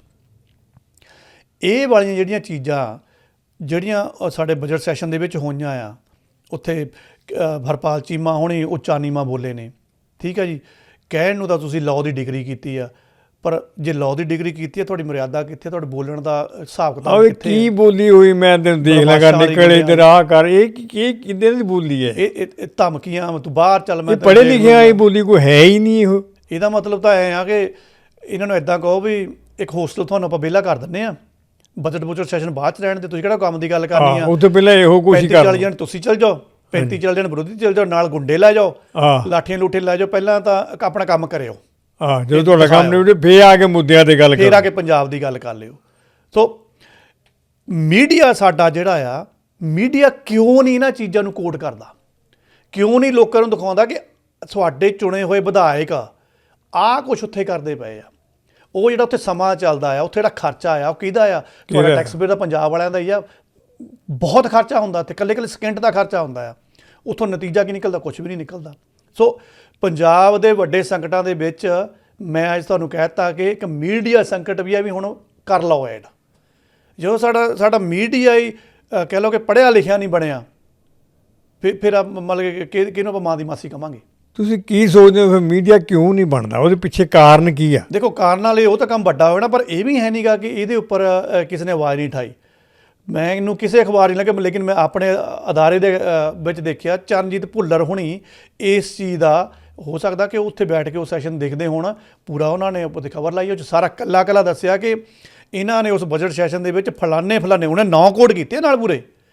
ਆਹ ਬੰਦਾ ਆਹ ਚੀਜ਼ ਬੋਲ ਕੇ ਗਿਆ, ਆਹ ਬੰਦੇ ਦੀ ਆਹ ਸ਼ਬਦਾਵਲੀ ਸੀ, ਆਹ ਬੰਦਾ ਇੱਥੇ ਸੀਗਾ, ਆਹ ਬੰਦਾ ਇੱਥੇ ਨਹੀਂ ਸੀਗਾ, ਉਹ ਸਾਰਾ ਕੋਡ ਕੀਤਾ। ਉਹ ਤੁਸੀਂ ਚਰਨਜੀਤ ਭੁੱਲਰ ਉਹਨਾਂ ਦੀ ਟ੍ਰਿਬਿਊਨ ਦੇ ਵਿੱਚ ਤੁਸੀਂ ਇਹ ਖਬਰ ਦੇਖ ਸਕਦੇ ਆ। ਉੱਥੇ ਇਹ ਵੀ ਖਦਸ਼ਾ ਮੀਡੀਆ ਨੂੰ ਪੈਂਦਾ ਵੀ ਜਿਹੜੇ ਨੂੰ ਸੱਚ ਬੋਲਿਆ ਉਹਨੂੰ 'ਚ ਮੁੜ ਕੇ ਚੁੱਕ ਲਓ। ਦੇਖੋ, ਟ੍ਰਿਬਿਊਨ 'ਚ ਤਾਂ ਇਹ ਚੀਜ਼ਾਂ ਲੱਗ ਜਾਂਦੀਆਂ ਨੇ, ਪਰ ਲੱਗ ਗਈ ਉੱਥੇ ਖਬਰ, ਲੇਕਿਨ ਸਾਡੇ ਪੰਜਾਬ ਦੇ ਲੋਕਾਂ ਨੇ ਪੜ੍ਹੀ, ਉਹ ਸਾਡੇ ਪੰਜਾਬ ਦੇ ਲੋਕਾਂ ਨੂੰ ਕੋਈ ਸੇਧ ਮਿਲੀ? ਸਾਡੇ ਪੰਜਾਬ ਦੇ ਲੋਕਾਂ ਨੇ ਇਹਨਾਂ ਨੂੰ ਸਵਾਲ ਕੀਤਾ ਕਿ ਤੁਸੀਂ ਆਹ ਕੀ ਡਰਾਮਾ ਕੀਤਾ ਹੋਇਆ? ਮੈਂ ਤੁਹਾਨੂੰ ਉਹਦੇ ਵਿੱਚੋਂ ਕੱਢ ਕੇ ਦਿਖਾ ਦਿੰਦਾ। ਉਹਦੇ ਵਿੱਚ ਤੱਥ ਦੇਖੋ ਕੀ ਆ। ਤੁਸੀਂ ਕਹਿੰਦੇ ਕਿ ਹਾਕਮ ਪਾਰਟੀ ਆ, ਕੇਂਦਰ ਸਰਕਾਰ ਨੇ ਇੱਕ ਤਰੀਕੇ ਨਾਲ ਰਾਜਪਾਲ ਤੁਹਾਡੇ ਉੱਪਰ ਬਿਠਾਇਆ ਹੁੰਦਾ। ਰਾਜਪਾਲ ਕੀ ਆ? ਇੱਕ ਕੁੰਡਾ ਹੀ ਆ, ਇੱਕ ਜੰਦਾ ਹੀ ਆ ਸੂਬਾ ਸਰਕਾਰ ਦੇ ਉੱਪਰ, ਜਿਹੜਾ ਦੇਖ ਰੇਖ ਰੱਖਦਾ ਵੀ ਠੀਕ ਵੀ ਚੱਲਦਾ ਆ। ਸੂਬੇ ਨੇ ਜੇ ਕੋਈ ਵੀ ਇੰਪਲੀਮੈਂਟੇਸ਼ਨ ਕਰਨੀ ਆ, ਕੋਈ, ਉਹ ਰਾਜਪਾਲ ਨੂੰ ਪੱਤਰ ਦਿੰਦੇ ਆ ਵੀ ਹਾਂ ਭਾਈ ਇਹਦੀ ਮਨਜ਼ੂਰੀ ਦੇ ਦਿਓ। ਰਾਜਪਾਲ ਮਨਜ਼ੂਰੀ ਦੇ ਦਿੰਦਾ ਤਾਂ ਚੀਜ਼ ਬਣ ਜਾਂਦੀ, ਨਹੀਂ ਤਾਂ ਗਾਂ ਰਾਸ਼ਟਰਪਤੀ ਨੂੰ ਭੇਜ ਦੇਵੇ, ਫਸੇ ਰਹੋ। ਜਿੱਦਾਂ ਸਾਡੇ ਖਿਡਾਰੀ ਉਹਨਾਂ ਨਾਲ ਵੀ ਪੰਗੇ ਪਏ ਰਹੇ ਆ, ਠੀਕ ਆ ਜੀ। ਜਦੋਂ ਵੀ ਕੋਈ ਸੈਸ਼ਨ, ਵਿਧਾਨ ਸਭਾ ਦਾ ਸੈਸ਼ਨ ਸੂਬੇ ਦਾ ਸਟਾਰਟ ਹੁੰਦਾ ਆ, ਸ਼ੁਰੂਆਤ ਹੁੰਦੀ ਆ, ਸਭ ਤੋਂ ਪਹਿਲਾਂ ਕਿਹਨੇ ਬੋਲਣਾ ਹੁੰਦਾ? ਗਵਰਨਰ ਨੇ ਬੋਲਣਾ ਹੁੰਦਾ। ਲੇਕਿਨ ਉਹਨੇ ਸ਼ੋਅ ਇਹ ਕਰਨਾ ਹੁੰਦਾ ਕਿ ਮੈਂ ਸੂਬੇ ਸਰਕਾਰ ਵੱਲੋਂ ਬੋਲ ਰਿਹਾ। ਜਦੋਂ ਪੰਜਾਬ ਦਾ ਰਾਜਪਾਲ ਗਵਰਨਰ ਭਾਸ਼ਣ ਉਹਨੇ ਜਦੋਂ ਸ਼ੁਰੂ ਕੀਤਾ ਆ, 94 ਵਿਧਾਇਕਾਂ ਦੇ ਵਿੱਚੋਂ ਹਾਕਮ ਪਾਰਟੀ ਦੇ ਸਿਰਫ 46 ਵਿਧਾਇਕ ਸੀਗੇ। ਕੀ ਪੰਜਾਬ ਦੇ ਲੋਕਾਂ ਨੇ ਪੁੱਛਿਆ ਹਜੇ ਵੀ? ਉਹ ਭਾਈ ਬਾਕੀ ਕਿੱਥੇ ਆ? ਤੁਸੀਂ ਤਾਂ ਅੱਧੇ ਵੀ ਨਹੀਂ ਸੀਗੇ, ਬਾਕੀ ਕਿੱਥੇ ਆ? ਤਨਖਾਹ ਤੁਸੀਂ ਲੈਂਦੇ ਹੋ, ਭੱਤੇ ਤੁਸੀਂ ਲੈਂਦੇ ਹੋ। ਤੁਸੀਂ 3 ਮਹੀਨਿਆਂ ਬਾਅਦ ਉੱਥੇ 4-5 ਦਿਨ ਲਈ ਇਕੱਠੇ ਹੋਣਾ ਹੁੰਦਾ ਆ। ਅੱਗੇ ਵੀ ਨਹੀਂ ਹੁੰਦੇ, 50-50 60-60 ਸੈਸ਼ਨ ਕਰਦੇ ਹੁੰਦੇ ਸੀਗੇ। ਹੁਣ ਤੁਸੀਂ ਵਿਸ਼ੇਸ਼ ਸੈਸ਼ਨ ਕਹਿ ਦਿੰਦੇ ਹੋ, ਬਣਦੇ ਤੁਹਾਡੇ 15-20 ਵੀ ਨਹੀਂ ਹੈਗੇ ਪੂਰੇ ਸਾਲ ਦੇ। ਹਾਜ਼ਰੀ ਤੁਹਾਡੀ ਪੂਰੀ ਨਹੀਂ ਹੈਗੀ, ਫਿਰ ਤਨਖਾਹਾਂ ਤੇ ਭੱਤੇ ਕਾਹਲੇ ਲੈਂਦੇ ਆ ਭਾਈ? ਇਹਨਾਂ ਤੋਂ ਜੁਰਮਾਨੇ ਲਾਉਣੇ ਚਾਹੀਦੇ ਆ। ਇਹਨਾਂ ਨੂੰ ਤਾਂ ਕਹਿਣਾ ਚਾਹੀਦਾ ਵੀ ਲਿਖ ਭਾਈ ਹਾਜ਼ਰੀ ਤੋਂ ਕਿਉਂ ਨਹੀਂ ਆਇਆ, ਫਿਰ ਤੇਰੀ ਫੀਸਾਂ ਕੱਟੀਏ, ਠੀਕ ਹੈ ਜੀ। ਇਹਦਾ ਮਤਲਬ ਅੱਧੇ ਤੋਂ ਜ਼ਿਆਦਾ ਗੈਰ ਹਾਜ਼ਰ ਸੀਗੇ। 12:17 ਤੇ ਡਿਬੇਟ ਸਮੇਂ, ਜਦੋਂ ਡਿਬੇਟ ਹੋਣੀ ਸ਼ੁਰੂ ਹੋਈ ਆ, ਸਿਰਫ 27 ਮੈਂਬਰ ਸੀਗੇ। 46 ਚੋਂ ਵੀ 27 ਤੇ ਆ ਗਏ। ਇਹਦਾ ਮਤਲਬ ਬਾਕੀ ਤੇ ਚਲੇ ਗਏ। ਬਾਕੀ ਤੇ ਚਲੇ ਉਹਨਾਂ ਨੂੰ ਕੋਈ ਮਤਲਬ ਨਹੀਂ ਅਸੀਂ ਕੀ ਡਿਸਕਸ਼ਨ ਕਰਨੀ ਆ। 27 ਸੀਗੇ, 28 ਸੀਗੇ, ਅਖਬਾਰਾਂ 'ਚ 27 ਵੀ ਲਿਖਿਆ ਹੁੰਦਾ, ਪਰ ਮੈਨੂੰ ਲੱਗਦਾ ਸ਼ਾਇਦ 27, ਚਲੋ ਆਪਾਂ 28 ਕਰ ਲੈਂਦੇ ਹਾਂ। ਹੁਣ ਤੁਸੀਂ ਹੈਰਾਨ ਇਸ ਚੀਜ਼ 'ਤੇ ਹੋਵੋਗੇ, ਤੁਸੀਂ ਕਹਿਣਾ ਕਿ ਖਰੇ ਪਤਾ ਨਹੀਂ ਉਹ ਹਾਸੋ ਨਹੀਂ ਗੱਲ ਕਰਨ ਲੱਗਾ। ਇਹ ਭੁੱਲਰ ਸਾਹਿਬ ਨੇ ਖਬਰ ਦੇ ਵਿੱਚ ਸ਼ਾਮਲ ਕੀਤਾ ਕਿ ਇਹਨਾਂ 28 ਦੇ ਵਿੱਚੋਂ ਬਹੁਤੇ ਮੋਬਾਈਲ 'ਤੇ ਬਿਜ਼ੀ ਸੀਗੇ। ਉਹ ਫੇਸਬੁੱਕ ਲਾਨ ਕਰਦੇ ਸੀਗੇ ਜਾਂ ਕੋਈ ਸੋਸ਼ਲ ਮੀਡੀਆ ਗੇਮਾਂ ਖੇਡਦੇ ਸੀਗੇ। ਇਹ ਚੀਜ਼ ਉਹਨਾਂ ਨੇ ਕੋਡ ਕੀਤੀ ਆ।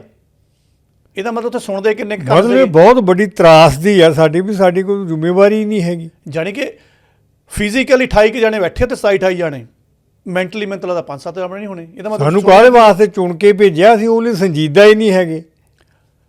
ਹੁਣ ਵਿਰੋਧੀ ਧਿਰ 'ਚ ਆ ਜਾਓ, ਤੁਸੀਂ ਸੰਜੀਦਾ ਦੀ ਗੱਲ ਕੀਤੀ ਆ, ਵਿਰੋਧੀ ਧਿਰ ਦੇ ਵਿੱਚ ਆ ਜਾਓ। ਬਜਟ ਸੈਸ਼ਨ ਦੌਰਾਨ ਪ੍ਰਤਾਪ ਬਾਜਵਾ ਹੁਣ ਜਦੋਂ ਬੋਲੇ ਆ, ਠੀਕ ਆ, ਉਸ ਟਾਈਮ ਸਾਡੇ ਕੋਲ ਕਾਂਗਰਸ ਦੇ ਬੰਦੇ ਕਿੰਨੇ ਸੀਗੇ? 8। ਠੀਕ ਹੈ ਜੀ। ਪ੍ਰਤਾਪ ਬਾਜਵਾ ਹੁਣ ਵੀ ਤਾਂ ਕਾਂਗਰਸ ਦੇ ਹੀ ਆ। ਆਮ ਆਦਮੀ ਪਾਰਟੀ ਦੇ 32 ਸੀਗੇ।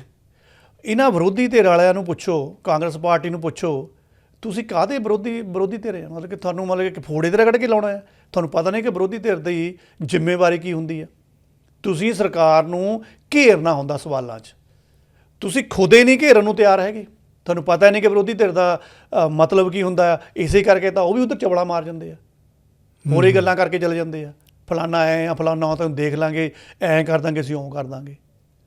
ਸੋ ਜਿੱਦਾਂ ਮੈਂ ਪਹਿਲਾਂ ਕਿਹਾ ਨਾ ਵੀ 3 ਮਹੀਨੇ ਬਾਅਦ ਤੁਸੀਂ ਕੁਝ ਘੰਟੇ ਲਈ ਬਹਿਣਾ ਹੁੰਦਾ ਆ, ਉਹ 'ਚ ਵੀ ਤੁਸੀਂ ਗੈਰ ਹਾਜ਼ਰ। ਸੋ ਇਹ ਅੱਜ ਕੱਲ੍ਹ ਦੀਆਂ ਸਥਿਤੀਆਂ। ਈਵਨ ਇਹ ਜਿਹੜੇ ਮੁੱਦੇ ਇਹਨਾਂ ਦੇ ਬੰਦੇ ਆਪਣੇ ਕੋਲ ਚੁੱਕਦੇ ਵੀ ਆ ਕਿਤੇ ਉਹ, ਜੀ, ਤੇ ਉਹਦੇ ਨਾਲ ਵੀ ਨਹੀਂ ਖੜਦੇ। ਬਸ ਇਹੀ ਆ ਜੀ ਕਿ ਅੱਗੇ ਸਾਨੂੰ ਪੜ੍ਹਨ ਨੂੰ ਮਿਲਦਾ ਹੁੰਦਾ ਸੀਗਾ, ਸੁਣਨ ਨੂੰ ਮਿਲਦਾ ਹੁੰਦਾ ਸੀਗਾ ਵੀ ਜਿਹੜਾ ਇਹ ਵਿਧਾਨ ਸਭਾ ਜਾਂ ਲੋਕ ਸਭਾ ਆ, ਇਹ ਪਵਿੱਤਰ ਸਥਾਨ ਆ। ਇਹਦੇ ਸਮੇਂ ਨੂੰ, ਇੱਥੇ ਜਿਹੜਾ ਤੁਸੀਂ ਖਾਂਦੇ ਪੀਂਦੇ ਵੀ ਆ, ਇੱਥੇ ਹਰੇਕ ਸੈਕਿੰਡ ਦਾ ਕਹਿ ਲਓ ਵੀ ਹਜ਼ਾਰਾਂ ਲੱਖਾਂ ਦਾ ਖਰਚਾ ਹੁੰਦਾ ਆ, ਵੀ ਇਹਨੂੰ ਪਵਿੱਤਰ ਇਸੇ ਕਰਕੇ ਕਹਿੰਦੇ ਪਵਿੱਤਰ ਸਦਨ ਆ, ਵੀ ਇਹਦੀ ਮਰਿਆਦਾ ਕਾਇਮ ਰੱਖਣੀ ਆ। ਨਾ ਅਸੀਂ ਉਹਦੇ ਵਿੱਚ ਗੰਭੀਰ ਆ, ਨਾ ਅਸੀਂ ਜ਼ਿੰਮੇਵਾਰ ਆ, ਔਰ ਨਾ ਹੀ ਅਸੀਂ ਪਵਿੱਤਰ ਆ। ਪਵਿੱਤਰਤਾ ਤਾਂ ਉਦੋਂ ਹੋਊਗੀ ਨਾ ਜਦੋਂ ਤੁਸੀਂ ਉੱਥੇ ਪੂਰਾ ਸਮਾਂ ਕੇ ਦਊਂਗੇ, ਲੋਕਾਂ ਨੂੰ ਆਊਟਪੁੱਟ ਕੱਢ ਕੇ ਦਊਂਗੇ। ਤੇ ਉੱਪਰੋਂ ਮਰਿਆਦਾ ਤਾਂ ਤੁਸੀਂ ਦੇਖ ਲਈ ਆ ਵੀ ਉੱਥੇ ਕਿਸ ਤਰ੍ਹਾਂ ਇੱਕ ਦੂਸਰੇ ਲਸਾੜਾ ਸਾਹਿਬ, ਇੱਥੇ ਸਾਡਾ ਲੋਕਾਂ ਦਾ ਵੀ ਇਹ ਫਰਜ਼ ਬਣਦਾ ਆ ਜੀ, ਵੀ ਚਾਹੇ ਉਹ ਆਪੋਜੀਸ਼ਨ ਦੇ ਬੰਦੇ ਆ, ਚਾਹੇ ਉਹ ਹੈਗੇ ਆ ਪੋਜੀਸ਼ਨ ਵਾਲਿਆਂ ਦੇ, ਸੱਤਾਧਾਰੀ ਧਿਰ ਦੇ, ਚੁਣ ਕੇ ਤਾਂ ਅਸੀਂ ਭੇਜੇ ਆ। ਉਹ ਜੇ ਚੁਣ ਕੇ ਅਸੀਂ ਭੇਜੇ ਤਾਂ ਅਸੀਂ ਉਹਨਾਂ ਦੇ ਉੱਤੇ ਸਵਾਲ ਕਰੀਏ ਵੀ ਤੁਹਾਨੂੰ ਇਹਨਾਂ ਮੁੱਦਿਆਂ ਵਾਸਤੇ ਅਸੀਂ ਭੇਜਿਆ ਸੀਗਾ, ਫਿਰ ਸਾਡੇ ਲਈ ਤੁਸੀਂ ਮੁੱਦੇ ਕਿਹੜੇ ਉਠਾਏ ਆ? ਫਿਰ ਤੁਸੀਂ ਹੁਣ ਇਹ ਮੰਨ ਕੇ ਚੱਲ ਜਾਓ ਕਿ ਅਸੀਂ ਤਾਂ ਉਹਨਾਂ ਨੂੰ ਚੁਣ ਕੇ ਭੇਜਿਆ ਸੀਗਾ ਇਸ ਆਸ ਦੇ ਨਾਲ ਕਿ ਇਹ ਕੁਝ ਚੰਗਾ ਕਰਨਗੇ, ਕਿ ਸ਼ਾਇਦ ਸਾਡੇ ਚੋਂ ਹੀ ਉੱਠ ਕੇ ਗਏ ਆ, ਪਰ ਫੇਲ। ਔਰ ਏਡੀ ਵੱਡੀ ਜਿੱਤ 92 ਬੰਦੇ ਹੁਣ ਤਾਂ 94 ਹੋ ਗਏ ਨਾ, ਹੁਣ ਤਾਂ 94 ਹੋ ਗਏ, ਪਰ ਇਹ ਫੇਲ ਹੋ ਗਏ। ਹੋਰ ਲੈ ਕੇ ਜਾਵਾਂ ਜੀ ਇਹਨਾਂ ਦੇ ਵਿੱਚ ਤੁਹਾਨੂੰ, ਹਾਂਜੀ ਹੋਰ ਸੁਣ ਲਓ। ਇੱਕ ਪਾਸੇ ਤੁਸੀਂ ਖਹਿਰਾ ਸਾਹਿਬ ਨੂੰ ਘੇਰਦੇ ਹੋ ਜੀ, ਠੀਕ ਹੈ ਜੀ, ਜਿਸ ਟਾਈਮ ਤੁਸੀਂ ਨਿੰਦਾ ਦਾ ਮਤਾ ਉਹਨਾਂ ਦੇ ਉੱਪਰ ਪਾਉਂਦੇ ਹੋ ਉੱਥੇ ਹਾਜ਼ਰ ਹੈ ਨਹੀਂਗੇ, ਇਹ ਵੀ ਗਲਤ ਆ। ਸਪੀਕਰ ਸਾਹਿਬ ਚੁੱਪ ਨੇ, ਵੀ ਸਪੀਕਰ ਸਾਹਿਬ ਕਿਉਂ ਚੁੱਪ ਨੇ? ਸੰਧਵਾ ਸਾਹਿਬ ਉਹ ਬੋਲਣ ਹੀ ਨਹੀਂ ਡਿਆ, ਕੁਝ ਵੀ ਨਹੀਂ ਬੋਲਣ ਡਿਆ। ਸਪੀਕਰ ਚਾਹੇ ਵਿਧਾਨ ਸਭਾ ਦਾ ਚਾਹੇ ਲੋਕ ਸਭਾ ਦਾ ਆ, ਉਹ ਕਿਸੇ ਪਾਰਟੀ ਦਾ ਨਹੀਂ ਹੁੰਦਾ। ਹੁਣ ਜੇ ਉਧਰ ਲੋਕ ਸਭਾ ਦੇ ਵਿੱਚ ਰਾਹੁਲ ਹੋਣੀ ਮਤਾ ਪਾਇਆ ਹੋਇਆ ਆ ਕਿ ਸਾਨੂੰ ਨਹੀਂ ਪ੍ਰਵਾਨ, ਤੇ ਇਹ ਤਾਂ ਜੀ ਬੀਜੇਪੀ ਦਾ ਹੱਕ ਲੈ ਕੇ ਚੱਲਦੇ ਆ। ਹਾਲ ਤਾਂ ਸਾਡਾ ਵੀ ਇਹੀ ਆ। ਬਿਲਕੁਲ। ਜਦੋਂ ਵਿਰੋਧੀ ਧਿਰ ਕੋਈ ਸਵਾਲ ਚੱਕਦੀ ਵੀ ਆ ਤਾਂ ਸਪੀਕਰ ਸਾਹਿਬ ਉਹਨਾਂ ਨੂੰ ਚੁੱਪ ਕਰਾ ਦਿੰਦੇ ਕਿ ਨਹੀਂ ਇਹਦੀ ਲੋੜ ਨਹੀਂ ਹੈਗੀ, ਨੋ ਕਮੈਂਟ ਕਰ ਦਿੰਦੇ ਆ। ਤੋ ਇਹ ਵੀ ਸਮੱਸਿਆ ਆ।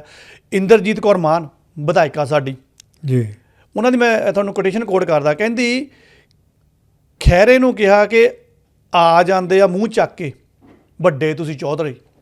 ਇਹ ਉਹਨਾਂ ਨੇ ਸਟੇਟਮੈਂਟ ਦਿੱਤੀ ਆ, ਮਤਲਬ ਕਿ ਉਹ ਸਾਈਡ ਤਾਂ ਹਾਕਮ ਪਾਰਟੀ ਦੀ ਲੈ ਗਈ, ਖਹਿਰਾ ਆਪਣੀ ਸਟੇਟਮੈਂਟ ਕੁਛ ਦੇਣ ਡਿਆ, ਤੇ ਤੁਸੀਂ ਉਸ ਵਿਧਾਨ ਸਭਾ ਦੇ ਵਿੱਚ ਉਸ 0 ਆਵਰਸ ਦੇ ਵਿੱਚ ਆਹ ਗੱਲਾਂ ਕਹਿ ਰਹੇ ਹੋ। ਚਲੋ ਮੰਨ ਲੈਂਦੇ ਆ ਕਿ ਬੀਬਾ ਜੀ ਤੁਸੀਂ ਸਹੀ ਹੋ, ਤੁਹਾਡੀ ਪਾਰਟੀ ਵੀ ਸਹੀ ਆ, ਪਰ ਤੁਹਾਡੇ ਸੀਐਮ ਮਾਨ ਸਾਹਿਬ ਹੁਣੀ ਉਹ ਆਪਣੇ ਭਾਸ਼ਣਾਂ ਦੇ ਵਿੱਚ ਉੱਥੇ ਇਸਤਰੀ ਜਾਤੀ ਦੀਆਂ ਉਹ ਕਹਾਣੀਆਂ ਜਿਹੜੀਆਂ ਸੁਣਾਉਂਦੇ ਉਹਦੇ ਵਿੱਚ ਲਾ ਦੇ ਇਹ ਤੁਹਾਡੀ ਭਾਬੀ ਸੀਗੀ। ਦੇਖੋ ਹਰਾ ਸੂਟ ਪਾ ਕੇ ਏਡੀ ਵੱਡੀ ਪੋਸਟ ਤੇ ਬੰਦਾ, ਜ਼ਿੰਮੇਵਾਰ ਬੰਦਾ ਜਿਹੜਾ ਜੀ, ਉਹਦੀ ਇਹ ਭਾਸ਼ਾ ਕਿਸੇ ਲੜਕੀਆਂ ਵਾਸਤੇ, ਔਰਤ ਜਾਤ ਵਾਸਤੇ ਇੱਕ ਧੱਬਾ ਹੈ ਉਹਨਾਂ ਦੇ ਇਸ ਗੱਲ ਦਾ ਜੀ। ਇਹ ਨਹੀਂ ਸੀ ਉਹਨਾਂ ਨੂੰ ਇਹ ਕਰਨਾ ਚਾਹੀਦਾ ਜੋ ਕੁਛ ਉਹਨਾਂ ਨੇ ਕੀਤਾ, ਇਹਦਾ ਲਾਹਣਤ ਵਾਲੀ ਗੱਲ ਵਾ। ਪਰ ਲਾਹਣਤ ਵੀ ਤਾਂ ਘੱਟ ਤੋਂ ਘੱਟ ਵਿਰੋਧੀ ਤਾਂ ਪਾਉਣ ਉੱਤੇ, ਲਾਹਣਤ ਸਵਾਲ ਤਾਂ ਕਰਨਾ। ਸਾਡੇ ਵਿਰੋਧੀਆਂ ਕੋਲ ਵੀ ਇੰਨਾ ਟਾਈਮ ਹੈ ਨਹੀਂਗਾ ਕਿ ਸਵਾਲ ਕਰਨ ਤੇ ਅਗਲੇ ਚਲੋ ਨਹੀਂ ਟਾਈਮ ਦਿੰਦੇ, ਉਹ ਵੱਖਰੀ ਗੱਲ ਹੈ, ਪਰ ਸਵਾਲ ਨਹੀਂ ਖੈਰੇ ਨਹੀਂ, ਖੈਰ ਉਹ ਗੱਲ ਚੱਕੀ ਤਾਂ ਹੈ ਮੇਰੇ ਖਿਆਲ। ਖਹਿਰੇ ਨੇ ਫਿਰ ਹੁਣ ਬਾਅਦ ਵਿੱਚ ਉਹਦਾ ਸਪਸ਼ਟੀਕਰਨ ਤਾਂ ਦਿੱਤਾ ਆ, ਪਰ ਕਿਆ ਮਾਨ ਸਾਹਿਬ ਆਪਣਾ ਸਪਸ਼ਟੀਕਰਨ ਦੇਖੋਗੇ ਵੀ ਇੰਨੀ ਹਲਕੀ ਸ਼ਬਦਾਵਲੀ ਕਿ ਤੁਸੀਂ ਇਹ ਇਸਤਰੀ ਦਿਵਸ ਦੇ ਉੱਪਰ ਪ੍ਰਿੰਟ ਨਾਲ ਰਲਾਤਾ, ਉਹਨੂੰ ਕਦੀ ਕਿਸੇ ਨਾਲ ਰਲਾਤਾ, ਤੁਸੀਂ ਪਾਕਿਸਤਾਨ ਦੇ ਝੰਡੇ ਦੀ ਗੱਲ ਕਰ ਲਈ ਕਰਨ ਡਏ ਆ, ਤੇ ਕਦੀ ਤੁਸੀਂ ਕੁਛ ਗੱਲ ਕਰ ਲਈ, ਤੇ ਉਹ ਹੁਣ ਬਾਅਦ ਇਹਦੇ ਵਿੱਚ ਕੀ ਕਹਿ ਸਕਦੇ ਅਸੀਂ ਕਿਹੜੀ ਸੀਟ ਤੇ ਬੈਠੇ ਆ, ਤੇ ਗੱਲਾਂ ਸਾਡੀਆਂ ਜਿਹੜੀਆਂ ਉਹ ਸ਼ੋਕਰ ਖੇਡ ਵਾਲੀਆਂ ਛੋਟੀਆਂ। ਜੇ ਤੁਸੀਂ ਕਿਸੇ ਦੇ ਉੱਪਰ ਦੂਸ਼ਣ ਲਾ ਰਹੇ ਹੋ, ਫਿਰ ਆਪਣੇ ਮੁਖੀ ਨੂੰ ਵੀ ਪੁੱਛੋ ਕਿ ਤੁਸੀਂ ਬਾਹਰ ਆ ਕੀ ਕਰਨ ਰਹੇ ਹੋ, ਤੁਸੀਂ ਸਪਸ਼ਟੀਕਰਨ ਦਿਓ। ਬਿਲਕੁਲ, ਘੱਟ ਤੋਂ ਘੱਟ ਮਾਫੀ ਤਾਂ ਬਣਦੀ ਹੈ ਨਾ, ਵੀ ਇਦਾਂ ਦੀ ਸ਼ਬਦਾਵਲੀ ਤੁਸੀਂ ਕਿਉਂ ਯੂਜ਼ ਕਰਦੇ ਹੋ। ਬਿਲਕੁਲ ਬਿਲਕੁਲ ਜੀ। ਅੱਛਾ ਲਸਾੜਾ ਸਾਹਿਬ, ਇਹ ਮਸਲਾ ਲੰਬਾ ਚਲਾ ਗਿਆ, ਹੁਣ ਆਪਾਂ ਗੱਲ ਕਰਨੀ ਆ ਵੀ ਈਰਾਨ, ਅਮਰੀਕਾ ਤੇ ਇਜ਼ਰਾਈਲ ਦਾ ਜਿਹੜਾ ਇਸ ਵੇਲੇ ਬਹੁਤ ਲੰਬਾ ਚੌੜਾ ਮਸਲਾ ਖੜਾ ਹੋਇਆ ਹੈ ਜੀ। ਇਹ ਜੰਗ ਦੇ ਵਿੱਚ ਬਹੁਤ ਵੱਡਾ ਮਨੁੱਖਤਾ ਦਾ ਘਾਣ ਹੋਣ ਡਿਆ। ਇਹਦੇ ਬਾਰੇ ਤੁਸੀਂ ਕੀ ਕਹਿਣਾ ਚਾਹੋਗੇ? ਆਏ ਦਿਨ ਜਿਹੜੇ ਆ ਉਹ ਬੱਚੀਆਂ ਦੀਆਂ ਲਾਸ਼ਾਂ, ਦਫ਼ਤਰਾਂ ਦੇ ਵਿੱਚ ਮੁਲਾਜ਼ਮਾਂ ਦੀਆਂ ਲਾਸ਼ਾਂ, ਇਹ ਕਿੰਨਾ ਚਿਰ ਚੱਲੂਗਾ ਤੇ ਕੀ ਇਹਦਾ ਹੱਲ ਹੋ ਸਕਦਾ ਹੈ? ਇਸ ਵੇਲੇ ਦੁਨੀਆ ਦਾ ਤਰਾਹ ਨਿਕਲਿਆ ਆ। ਦੇਖੋ ਇਸ ਟਾਈਮ ਹਜੇ ਭੰਬਲ ਭੂਸੇ ਦਾ ਬਣਿਆ ਹੋਇਆ ਆ। ਮੈਂ ਕੋਸ਼ਿਸ਼ ਕਰਦਾ ਕਿ ਕੁਝ ਪਲਾਂ ਦੇ ਵਿੱਚ ਹੀ ਉਸ ਜੰਗ ਨੂੰ ਪੰਜਾਬ ਨਾਲ ਵੀ ਰਿਲੇਟ ਕਰਨ ਦੀ ਕੋਸ਼ਿਸ਼ ਕਰਦਾ ਅਤੇ ਦੇਸ਼ਾਂ ਦੇ ਪ੍ਰਭਾਵ ਦੀ ਵੀ ਇਹਦੇ ਨਾਲ ਸੰਬੰਧ ਕਰਨ ਦੀ ਕੋਸ਼ਿਸ਼ ਕਰਦਾ, ਕਿਉਂਕਿ ਤੁਹਾਡੇ ਮੈਸੇਜ ਵੀ ਆਏ ਸੀਗੇ ਕਿ ਪੰਜਾਬ ਦੇ ਵਿੱਚ ਵੀ ਹਾਹਾਕਾਰ ਮਚੀ ਹੋਈ ਆ, ਮਤਲਬ ਕਿ ਇਹ ਕੀ ਸਥਿਤੀਆਂ ਕੀ ਆ। ਪਹਿਲੀ ਗੱਲ ਤਾਂ ਇਹ ਹੈ ਕਿ ਕੁਝ ਜੰਗਾਂ ਹੋਣੀਆਂ ਜਿਹੜੀਆਂ ਗਿਣ ਮਿੱਥ ਕੇ ਜਾਣ ਬੁੱਝ ਕੇ ਥੋਪ ਦਿੱਤੀਆਂ ਜਾਂਦੀਆਂ ਆ, ਔਰ ਕਈ ਵਾਰ ਇਹ ਵੀ ਓਵਰ ਅਸੈਸਮੈਂਟ ਲੱਗ ਜਾਂਦੀ ਆ ਕਿ 2-4 ਦਿਨ ਦੀ ਗੇਮ ਹੈ ਦੱਬ ਲਾਂਗੇ। ਅਮਰੀਕਾ ਜੋ ਵੀਅਤਨਾਮ 'ਚ ਕਰਕੇ ਆਇਆ, ਜੋ ਇਰਾਕ 'ਚ ਕਰਕੇ ਆਇਆ, ਜੋ ਇੱਧਰ ਅਫਗਾਨਿਸਤਾਨ ਦੇ ਵਿੱਚ ਕਰਕੇ ਆਇਆ, ਜਾਂ ਜਿੱਦਾਂ ਵੀ ਇਹ ਰਾਜ ਪਲਟੇ ਕਰਾਉਂਦੇ ਨੇ, ਜਿੱਥੇ ਕਈ ਵਾਰ ਤਾਂ ਜੰਗ ਦੀ ਲੋੜ ਵੀ ਨਹੀਂ ਪੈਂਦੀ ਹੈਗੀ। ਵੈਨਜ਼ੂਏਲਾ ਟਾਈਪ ਦੇ ਵਿੱਚ ਤਾਂ ਉਹਦਾ ਮੁਖੀਓ ਚੱਕ ਕੇ ਲੈ ਗਏ, ਚਲੋ ਜੀ ਆਪਣੀ ਸਰਕਾਰ ਬਣਾ ਲਈ, ਉੱਥੇ ਆਪਣੇ ਪੱਪੜ ਬਿਠਾ ਤੇ ਕੰਮ ਹੋ ਗਿਆ। ਇਹਨਾਂ ਨੂੰ ਲੱਗਦਾ ਸੀਗਾ ਕਿ ਇਰਾਨ ਸ਼ਾਇਦ ਇੱਦਾਂ ਕਾਬੂ ਆ ਜਾਏਗਾ, ਪਰ ਇਰਾਨ ਕਹਿ ਲਓ ਕਿ ਵੱਡਾ ਮੁਲਕ ਆ, ਉਹਨਾਂ ਕੋਲ ਜੰਗਾਂ ਦਾ ਵੀ ਤਜਰਬਾ ਆ। ਅਸਲ 'ਚ ਇਰਾਨ ਦੇ ਉੱਪਰ ਸੈਂਕਸ਼ਨ ਇਹਨਾਂ ਨੇ ਇੰਨੇ ਲਗਾਏ ਹੋਏ ਸੀ ਕਿ ਪਹਿਲਾਂ ਹੀ ਬਹੁਤ ਤਪੇ ਹੋਏ ਸੀ। ਮੈਨੂੰ ਲੱਗਦਾ ਕਿ ਉਹ 25-30 ਸਾਲਾਂ ਤੋਂ ਇਸ ਚੀਜ਼ ਦੀ ਵੇਟ 'ਤੇ ਸੀਗੇ ਕਿ ਕੋਈ ਨਹੀਂ ਆ ਲੈਣ ਦਿਓ, ਅਸੀਂ ਮਰਦੇ ਹਾਂ ਮਰ ਜਾਵਾਂਗੇ, ਲੇਕਿਨ ਇਹਨਾਂ ਨੂੰ ਨਾ ਛੇਤੀ ਕਿਤੇ ਨਿਬੜਨ ਨਹੀਂ ਦੇਣਾ ਹੈਗਾ। ਮੁਖੀ ਮਾਰ ਲਿਆ ਸਾਰੀ, ਉਹ ਕਹਿ ਲਓ ਵੀ ਉਹਨਾਂ ਦੇ ਜਿਹੜੇ ਵੱਡੇ ਲੀਡਰ ਦੇ ਥੱਲੇ ਲੀਡਰ ਜੋ ਵੀ ਕਮੈਨੀ ਉਹਨਾਂ ਦੇ ਕੰਮ ਕਰਦੇ ਸੀਗੇ ਜਾਂ ਸਿਕਿਉਰਿਟੀ ਅਫੀਸ਼ਲ ਸੀਗੇ, ਉਹ ਮਾਰ ਦਿੱਤੇ। ਇਹਨਾਂ ਨੂੰ ਲੱਗਾ ਵੀ ਰਜੀਮ ਚੇਂਜ ਹੋ ਜਾਏਗੀ, ਪਰ ਉਹਨਾਂ ਦੀ ਸਟਰਕਚਰ ਹੀ ਇਹੋ ਜਿਹੀ ਨਿਕਲੀ ਆ ਕਿ ਉਹਨਾਂ ਨੂੰ ਕੋਈ ਫਰਕ ਹੀ ਨਹੀਂ ਪੈਂਦਾ, ਇੱਕ ਤੋਂ ਬਾਅਦ ਦੂਜੀ ਰਜੀਮ, ਤੀਜੀ। ਇਹਨੇ ਸੋਚਿਆ ਲੋਕ ਜਿਹੜੇ ਉਹਨਾਂ ਦੇ ਵਿਰੋਧ ਵਿੱਚ ਖੜ ਜਾਣਗੇ, ਉਹ ਚਾਹੁੰਦੇ ਆ ਉੱਥੇ ਪਲਟਾ ਕਰਨਾ ਤੇ ਸਾਡਾ ਗੱਲ ਬਣ ਜਾਣੀ ਹੈ, ਉਹਨੂੰ ਖਮੀਨੀ ਨੂੰ ਮਾਰ ਦਿਓ, ਗੱਲ ਖਤਮ ਹੋ ਜਾਣੀ। ਉਹ ਚੀਜ਼ ਇਹਨਾਂ ਦੀ ਪੂਰੀ ਨਹੀਂ ਹੋਈ ਹੈਗੀ, ਉਹ ਪੂਰੀ ਨਹੀਂ ਹੋਈ। ਹੁਣ ਇਰਾਨ ਦੀ ਸਟ੍ਰੈਟਜੀ ਇਹ ਆ ਕਿ ਇਹਨੂੰ ਹਲਕਾ ਤੋਰੀ ਰੱਖੋ। ਉੱਧਰ ਜਿਹੜੀ ਸਪਲਾਈ ਚੇਨ ਆ ਆਇਲ ਦੀ, ਉਹਦੇ ਉੱਪਰ ਕਾਬੂ ਰੱਖੋ, ਜਿਹਦੇ 'ਚ ਉਹ ਸਫਲ ਹੋਏ ਆ। ਉਹ ਵੱਖਰੀ ਗੱਲ ਹੈ, ਟਰੰਪ ਹੁਣੀ ਕਹਿੰਦੇ ਕਿ ਅਸੀਂ ਇਹਨਾਂ ਦੇ ਜਹਾਜ਼ ਤਬਾਹ ਕਰਤੇ ਆ, ਤੁਸੀਂ ਨਿਗਾਹੋ ਜਹਾਜ਼, ਪਰ ਕੋਈ ਨਹੀਂ ਰਿਸਕ ਲੈਣ ਨੂੰ ਤਿਆਰ। ਕੋਈ ਜਿਹੜਾ ਉੱਥੇ ਇੰਸ਼ੋਰਰ ਹੈ ਉਹ ਨਹੀਂ ਚਾਹੁੰਦਾ ਕਿ ਸਾਡਾ ਕੋਈ ਜਹਾਜ਼ ਡੱਕਿਆ ਜਾਵੇ ਜਾਂ ਉਹਦਾ ਨੁਕਸਾਨ ਹੋ ਜਾਵੇ। ਇਸ ਕਰਕੇ ਐਨਰਜੀ ਇਰਾਨ ਦਾ ਦਿਮਾਗ ਇਸ ਚੀਜ਼ ਚੱਲਦਾ ਸੀਗਾ, ਜੇ ਐਨਰਜੀ ਕ੍ਰਾਈਸਿਸ ਅਸੀਂ ਪੈਦਾ ਕਰ ਦਈਏ ਤਾਂ ਇਹਦਾ ਮਤਲਬ ਇਹ ਖੁਦ ਫਿਰ ਆਉਣਗੇ ਟੇਬਲ ਦੇ ਉੱਪਰ ਕਿ ਇਹ ਜੰਗ ਬੰਦ ਕਰ ਲਈਏ। ਜੰਗ ਬੰਦ ਕਰ। ਹੁਣ ਜੇ ਜੰਗ ਜਿੱਦਣ ਵੀ ਬੰਦ ਹੋਈ ਆ, ਉਹ ਵੱਖਰੀ ਗੱਲ ਹੈ ਕਿ ਟਰੰਪ ਕਈ ਵਾਰ ਭਿਆਨਕ ਜਿਹਾ ਖਤਰਨਾਕ ਜਿਹਾ ਬਿਆਨ ਦੇ ਦਿੰਦਾ ਜਾਂ ਕਹਿ ਦਿੰਦਾ ਕਿ ਹਾਂਜੀ ਸਾਨੂੰ ਪੇਸ਼ਕਸ਼ ਆਈ ਹੈ। ਇੱਦਾਂ ਦੀ ਕੋਈ ਪੇਸ਼ਕਸ਼ ਨਹੀਂ ਆਈ।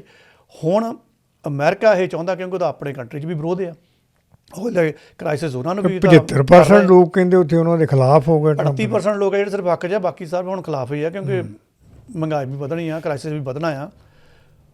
ਟਰੰਪ ਦੀ ਹੁਣ ਇੱਛਾ ਹੋਏਗੀ ਕੋਈ ਨਾ ਕੋਈ ਇਹੋ ਜਿਹਾ ਕਾਰਨ ਬਣੇ ਕਿ ਦੁਬਾਰਾ ਟਾਕ 'ਤੇ ਆਈਏ ਅਤੇ ਜੰਗ ਦਾ ਨਿਬੇੜਾ ਕਰ ਲਈਏ, ਕਿਉਂਕਿ ਮੋਰੇ ਉਹਨਾਂ ਦੀ ਮਿਡ ਟਰਮ ਇਲੈਕਸ਼ਨ ਵੀ ਆ।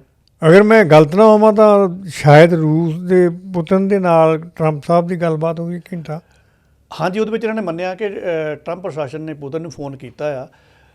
ਤਾਂ ਸਾਹਿਬ ਦੇਖੋ, ਆਪਾਂ ਨੂੰ ਪਤਾ ਆ ਵੀ ਇਰਾਨ ਇਕੱਲਾ ਨਹੀਂ ਲੜ ਰਿਹਾ ਹੈਗਾ, ਠੀਕ ਹੈ। ਜੇ ਇਰਾਨ ਦੀਆਂ ਮਿਜ਼ਾਈਲਾਂ ਜਾ ਰਹੀਆਂ ਆ, ਵੱਡੀਆਂ ਤਬਾਹੀਆਂ ਕਰ ਰਹੀਆਂ ਆ, ਇਹਦਾ ਮਤਲਬ ਉਹਨਾਂ ਨੂੰ ਦੋ ਕੰਟਰੀਆਂ ਦੀ ਸਪੋਰਟ ਆ। ਜਿਹੜੀ ਟੈਕਨੀਕਲ ਸਪੋਰਟ ਆ ਜਾਂ ਵਿੱਤੀ ਸਹਾਇਤਾ ਆ, ਉਹ ਚਾਈਨਾ ਦੇ ਰਿਹਾ ਹੋਏਗਾ, ਕਿਉਂਕਿ ਚਾਈਨਾ ਦੇ ਉੱਤੇ ਇਨਵੈਸਟਮੈਂਟ ਜ਼ਿਆਦਾ ਆ। ਉਹ ਵੀ ਨਹੀਂ ਚਾਹੁੰਦਾ ਕਿ ਇਹਨੂੰ ਅਮਰੀਕਾ ਦੱਬ ਕੇ ਲੈ ਜਾਣ, ਇਹਦਾ ਦਾਬਾ ਖਤਮ ਹੋ ਜਾਏਗਾ। ਰਸ਼ੀਆ ਉਹਨੂੰ ਸੈਟੇਲਾਈਟ ਕਮਿਊਨੀਕੇਸ਼ਨ ਸਾਰੇ ਦਿੰਦਾ। ਆਈ ਥਿੰਕ ਜਿੰਨੇ ਵੀ ਇਹ ਟਾਰਗੇਟ ਮਾਰਦੇ ਨਾ ਰਸ਼ੀਆ ਦੇ ਸੈਟੇਲਾਈਟ ਤੋਂ ਇਹ ਸਾਰਾ ਸਪੋਟ ਲੈ ਲੈਂਦੇ ਆ ਅਤੇ ਉੱਥੇ ਬਿਲਕੁਲ ਕਾਰਗਰ ਮਾਰ ਦਿੰਦੇ ਆ। ਰਸ਼ੀਆ ਨੇ ਬਹੁਤ ਸਕੀਮ ਦੇ ਨਾਲ ਮੌਕਾ ਤਾੜ ਕੇ ਇੱਕ ਤਰੀਕੇ ਦੇ ਨਾਲ ਯੂਰਪ ਤੋਂ, ਅਮਰੀਕਾ ਤੋਂ ਪੂਰਾ ਬਦਲਾ ਲੈਣ ਦੀ ਕੋਸ਼ਿਸ਼ ਕੀਤੀ ਆ। ਯੂਰਪ ਵਾਲੇ ਡੰਡਾ ਦਿਖਾਉਂਦੇ ਸੀ ਰਸ਼ੀਆ ਨੂੰ ਕਿ 27 ਦੇ ਵਿੱਚ ਅਜੇ ਤੱਕ ਗੈਸ ਲੈਣੀ ਬੰਦ ਕਰਤਾ, ਜਿਹੜੀ 20% ਲੈਂਦੇ ਆ। ਉਹ ਕਹਿੰਦਾ ਤੁਸੀਂ ਹੁਣੇ ਲੈਣੀ ਬੰਦ ਕਰੋ, ਮੈਂ ਨਹੀਂ ਦੇਣੀ ਤੁਹਾਨੂੰ। ਉਹ ਡੰਡੀ ਕਰ ਦਿੱਤੇ। ਅਮਰੀਕਾ ਦੇ ਚੁਣ ਕੇ ਇਹਨੇ ਸਾਰੇ ਉੱਥੇ ਜਿਹੜੇ ਡਿਫੈਂਸ ਸਿਸਟਮ ਆ ਜਾਂ ਇਹਨਾਂ ਦੀ ਵੱਡੀਆਂ ਕੰਪਨੀਆਂ ਆ ਜਾਂ ਜਿੱਥੋਂ ਡਾਟਾਬੇਸ ਸੈਂਟਰਸ ਨੇ, ਉਹ ਤਬਾਹ ਕਰਵਾ ਦਿੱਤੇ ਆ ਇਹਨਾਂ ਦੀਆਂ ਮਿਜ਼ਾਈਲਾਂ ਦੇ ਨਾਲ। ਡਾਟਾ ਫੀਡ ਤਾਂ ਇਹਨਾਂ ਦੀ ਆਉਂਦੀ ਆ ਨਾ। ਸੋ ਮੈਨੂੰ ਲੱਗਦਾ ਕਿ ਜਦੋਂ ਭਵਿੱਖ ਦੇ ਵਿੱਚ ਗੱਲ ਹੋ ਗਈ ਨਾ ਵੀ ਇਹ ਜੰਗ 'ਚੋਂ ਕੀ ਨਿਕਲਿਆ, ਕੌਣ ਜਿੱਤਿਆ ਕੌਣ ਹਾਰਿਆ, ਨਾ ਕਿਸੇ ਨੇ ਇਰਾਨ ਨੂੰ ਦੱਸਣਾ ਕਿ ਤੂੰ ਜਿੱਤਿਆ ਹਾਰਿਆ, ਨਾ ਅਮਰੀਕਾ ਨੂੰ, ਨਾ ਇਜ਼ਰਾਈਲ ਨੂੰ। ਕਹਿਣਾ ਜੀ ਰਸ਼ੀਆ ਜਿੱਤਿਆ ਇਹਦੇ ਵਿੱਚ। ਹੁਣ ਤੁਸੀਂ ਆਪ ਹਿਸਾਬ ਲਾ ਲਓ ਇਹਦੇ ਵਿੱਚ ਕੌਣ ਜਿੱਤਿਆ। ਸਹੀ ਗੱਲ। ਜਿਹੜਾ ਟਰੰਪ ਕਹਿੰਦਾ ਸੀ ਤੁਸੀਂ ਰਸ਼ੀਆ ਤੇਲ ਨਹੀਂ ਲੈਣਾ, ਭੂਮੀ ਤਾਂ ਉਹਦੀ ਆ ਸਾਰੀ। ਹਾਂ, ਉਹ ਹੁਣ ਕਹਿੰਦੇ ਨਹੀਂ ਤੁਸੀਂ ਲੈ ਲਓ ਤਾਂ ਕਿ ਉਹ ਥੋੜ੍ਹੀ ਸਪਲਾਈ ਚੇਨ ਬਣੀ ਰਹੇ। ਸੋ ਜੰਗ ਇੱਕਦਮ ਖਤਮ ਹੋ ਸਕਦੀ ਹੈ, ਸਿਰਫ ਹੁਣ ਟਰੰਪ 'ਤੇ ਨਿਰਭਰ ਕਰਦਾ ਕਿ ਉਹ ਐਲਾਨ ਕਰੇ ਕਿ ਅਸੀਂ ਸੀਜ਼ਫਾਇਰ ਕਰਦੇ। ਇਹਦੇ ਵੀ ਲਸਾਰਾ ਸਾਹਿਬ ਮੈਂ ਇੱਕ ਹੋਰ ਵੀ ਸਮਝਦਾ ਵੀ ਜਦੋਂ ਸੁਪਰ ਪਾਵਰ ਨੇ ਅਟੈਕ ਕੀਤਾ ਇਰਾਕ ਦੇ ਉੱਤੇ, ਤੇ ਉਦੋਂ 32 ਕਿ 38 ਦੇਸ਼ ਜਿਹੜੇ ਸੀ ਇਕੱਠੇ ਸੀ। ਜੀ ਇਹਨਾਂ ਨੇ ਹਵਾਈ ਹਮਲਿਆਂ ਦੇ ਵਿੱਚ ਇਰਾਕ ਦਾ ਜਿਹੜਾ ਸੀ ਸਤਿਆਨਾਸ਼ ਕਰਤਾ ਉਹ। ਜੀ ਜਦੋਂ ਹੁਣ ਇਰਾਨ ਦੇ ਨਾਲ ਇਹੋ ਪੰਗਾ ਪੈ ਗਿਆ, ਤੇ ਇਹਦੇ ਦੇ ਨਾਲ ਉਹ ਦੇਸ਼ ਜਿਹੜੇ ਕੋਈ ਵੀ ਨਹੀਂ ਨਾਲ ਹੈਗਾ, ਉਹ ਈਵਨ ਜਦੋਂ ਇਰਾਨ ਦਾ ਰੁੱਖ ਦੇਖਿਆ ਤਾਂ ਉਹਨਾਂ ਨੇ ਆਪਣੇ ਅੱਡੇ ਵੀ ਜਿਹੜੇ ਉੱਥੋਂ ਵਰਤਣ ਤੋਂ ਇਨਕਾਰ ਕਰ ਦਿੱਤਾ। ਹੁਣ ਦੇਖੋ ਇਰਾਕ ਹੀ ਵਿਰੁੱਧ ਹੋ ਗਿਆ ਵੀ ਮੈਂ ਆਪਣੇ ਅੱਡੇ ਜਿਹੜੇ ਆ ਉਹ ਅਮਰੀਕਾ ਨੂੰ ਨਹੀਂ ਵਰਤਣ ਦਿਆਂਗਾ। ਧਾਮੀ ਸਾਹਿਬ, ਆਉਣ ਵਾਲਾ ਜਿਹੜਾ ਸਮਾਂ ਹੈ ਨਾ ਹੁਣ ਇਸ ਜੰਗ ਤੋਂ ਬਾਅਦ ਇਮੀਡੀਏਟ ਜਿਹੜਾ ਮਿਡਲ ਈਸਟ ਆ, ਅਰਬਨ ਕੰਟਰੀ ਆ, ਉਹ ਹੁਣ ਇਹ ਬਹੁਤ ਧਿਆਨ ਨਾਲ ਇਹ ਸੋਚਣਗੇ ਕਿ ਜਿਹੜਾ ਇੰਨਾ ਸਰਮਾਇਆ ਉਹਨਾਂ ਨੇ ਅਮਰੀਕਨ ਡਿਫੈਂਸ ਸਿਸਟਮ ਨੂੰ ਵੀ ਦਿੱਤਾ, ਅਮਰੀਕਾ ਨੇ ਵੀ ਚਲੋ ਖਰਚਿਆ, ਉਹਨਾਂ ਨੂੰ ਆਪਣੀਆਂ ਜਗ੍ਹਾ ਦਿੱਤੀਆਂ, ਉਹਨਾਂ ਦੀਆਂ ਬੈਸੀਆਂ ਬਣਵਾਈਆਂ, ਸਾਡੀ ਰੱਖਿਆ ਤਾਂ ਕਰ ਨਹੀਂ ਸਕੇ। ਜੇ ਅੱਜ ਨਹੀਂ ਕਰ ਸਕੇ ਫਿਰ ਕੱਲ੍ਹ ਨੂੰ ਕਿਵੇਂ ਹੋ ਜਾਏਗਾ? ਕੱਲ੍ਹ ਨੂੰ ਕਿਵੇਂ ਹੋ ਜਾਊ? ਹੁਣ ਤਾਂ ਇਰਾਨ ਬੱਬਰ ਬਣ ਕੇ ਨਿਕਲਿਆ ਹੈ ਨਾ ਬਾਹਰ, ਇਸ ਕਰਕੇ ਉਹ ਵੀ ਸਮਝਦਾਰ ਨਾਲ ਚੱਲਦੇ ਪਏ ਆ। ਮੈਜੋਰਟੀ ਦੇ ਵਿੱਚ ਉਹਨਾਂ ਨੇ ਕਿਹਾ ਕਿ ਅਸੀਂ ਇਰਾਨ 'ਤੇ ਪਲਟਵਾਰ ਨਹੀਂ ਕਰਨਾ। ਬਿਲਕੁਲ। ਯੂਰਪ ਵਾਲੇ ਉਹ ਵੀ ਪਿੱਛੇ ਹਟੇ ਆ, ਉਹ ਕਹਿੰਦੇ ਵੀ ਅਸੀਂ ਵੀ ਪਿਛਲੀ ਵਾਰ ਵਾਂਗੂ ਜਦੋਂ ਕੁੱਦ ਗਏ ਸੀਗੇ ਐਤਕੀ ਨਹੀਂ ਕੁੱਦਣਾ, ਜੋ ਮਰਜ਼ੀ ਹੋ ਜਾਏ। ਸੋ ਇਜ਼ਰਾਈਲ ਤੇ ਰਹਿ ਗਿਆ ਸਾਡੇ ਕੋਲ ਅਮਰੀਕਾ ਵੀ ਬੈਠੇ ਹੁਣ ਸੋਚਦੇ ਹੋਣਗੇ ਕਿ ਯਾਰ ਇਜ਼ਰਾਈਲ ਦੇ ਕਹਿਣ 'ਤੇ ਮੈਂ ਕੁੱਦਦਾ ਪਿਆ ਆ, ਪਰ ਇਹ ਕੰਮ ਲੰਮਾ ਪੈ ਗਿਆ ਕਿਉਂਕਿ ਖਰਚਾ ਪੈਂਦਾ ਆ, ਬਹੁਤ ਖਰਚਾ ਪੈਣ ਡਿਆ। ਠੀਕ ਹੈ ਜੀ। ਸੋ ਹੁਣ ਜੇ ਇਹਨੂੰ ਆਪਾਂ ਪੰਜਾਬ ਦੇ ਉੱਪਰ ਲੈ ਕੇ ਚੱਲੀਏ, ਸਭ ਤੋਂ ਜ਼ਿਆਦਾ ਭੈੜੀ ਸਥਿਤੀ ਜਿਸ ਤਰ੍ਹਾਂ ਪਾਕਿਸਤਾਨ ਹੈ, ਕਿਉਂਕਿ ਤੁਸੀਂ ਐਨਰਜੀ ਕ੍ਰਾਈਸਿਸ ਹੈਗਾ, ਤੇਲ ਲੈਣਾ ਆ, ਠੀਕ ਹੈ, ਤੇਲ ਇੰਡੀਆ ਵੀ ਲੈਂਦਾ, ਤੇਲ ਪਾਕਿਸਤਾਨ ਵੀ ਲੈਂਦਾ। ਇੰਡੀਆ ਦਾ ਤਾਂ ਚਲੋ ਉਹਨੇ ਥੋੜ੍ਹਾ ਅਮਰੀਕਾ ਨੇ ਗੋਡਾ ਚੱਕ ਲਿਆ ਧੋਣ ਤੋਂ, ਲੈ ਲਓ ਰਸ਼ੀਆ ਤੋਂ, ਚਲੋ ਇਹ ਸਰਵਾਈਵ ਕਰ ਜਾਣਗੇ, ਠੀਕ ਹੈ ਜੀ। ਹੋ ਸਕਦਾ ਵੱਡੀਆਂ ਹਜੇ ਲਾਈਨਾਂ ਨਾ ਲੱਗਣ, ਆਪਾਂ ਆਸ ਵੀ ਇਹੀ ਕਰਦੇ ਹਾਂ। ਪਾਕਿਸਤਾਨ ਵਿਚਾਰਾ ਕੀ ਕਰੇ?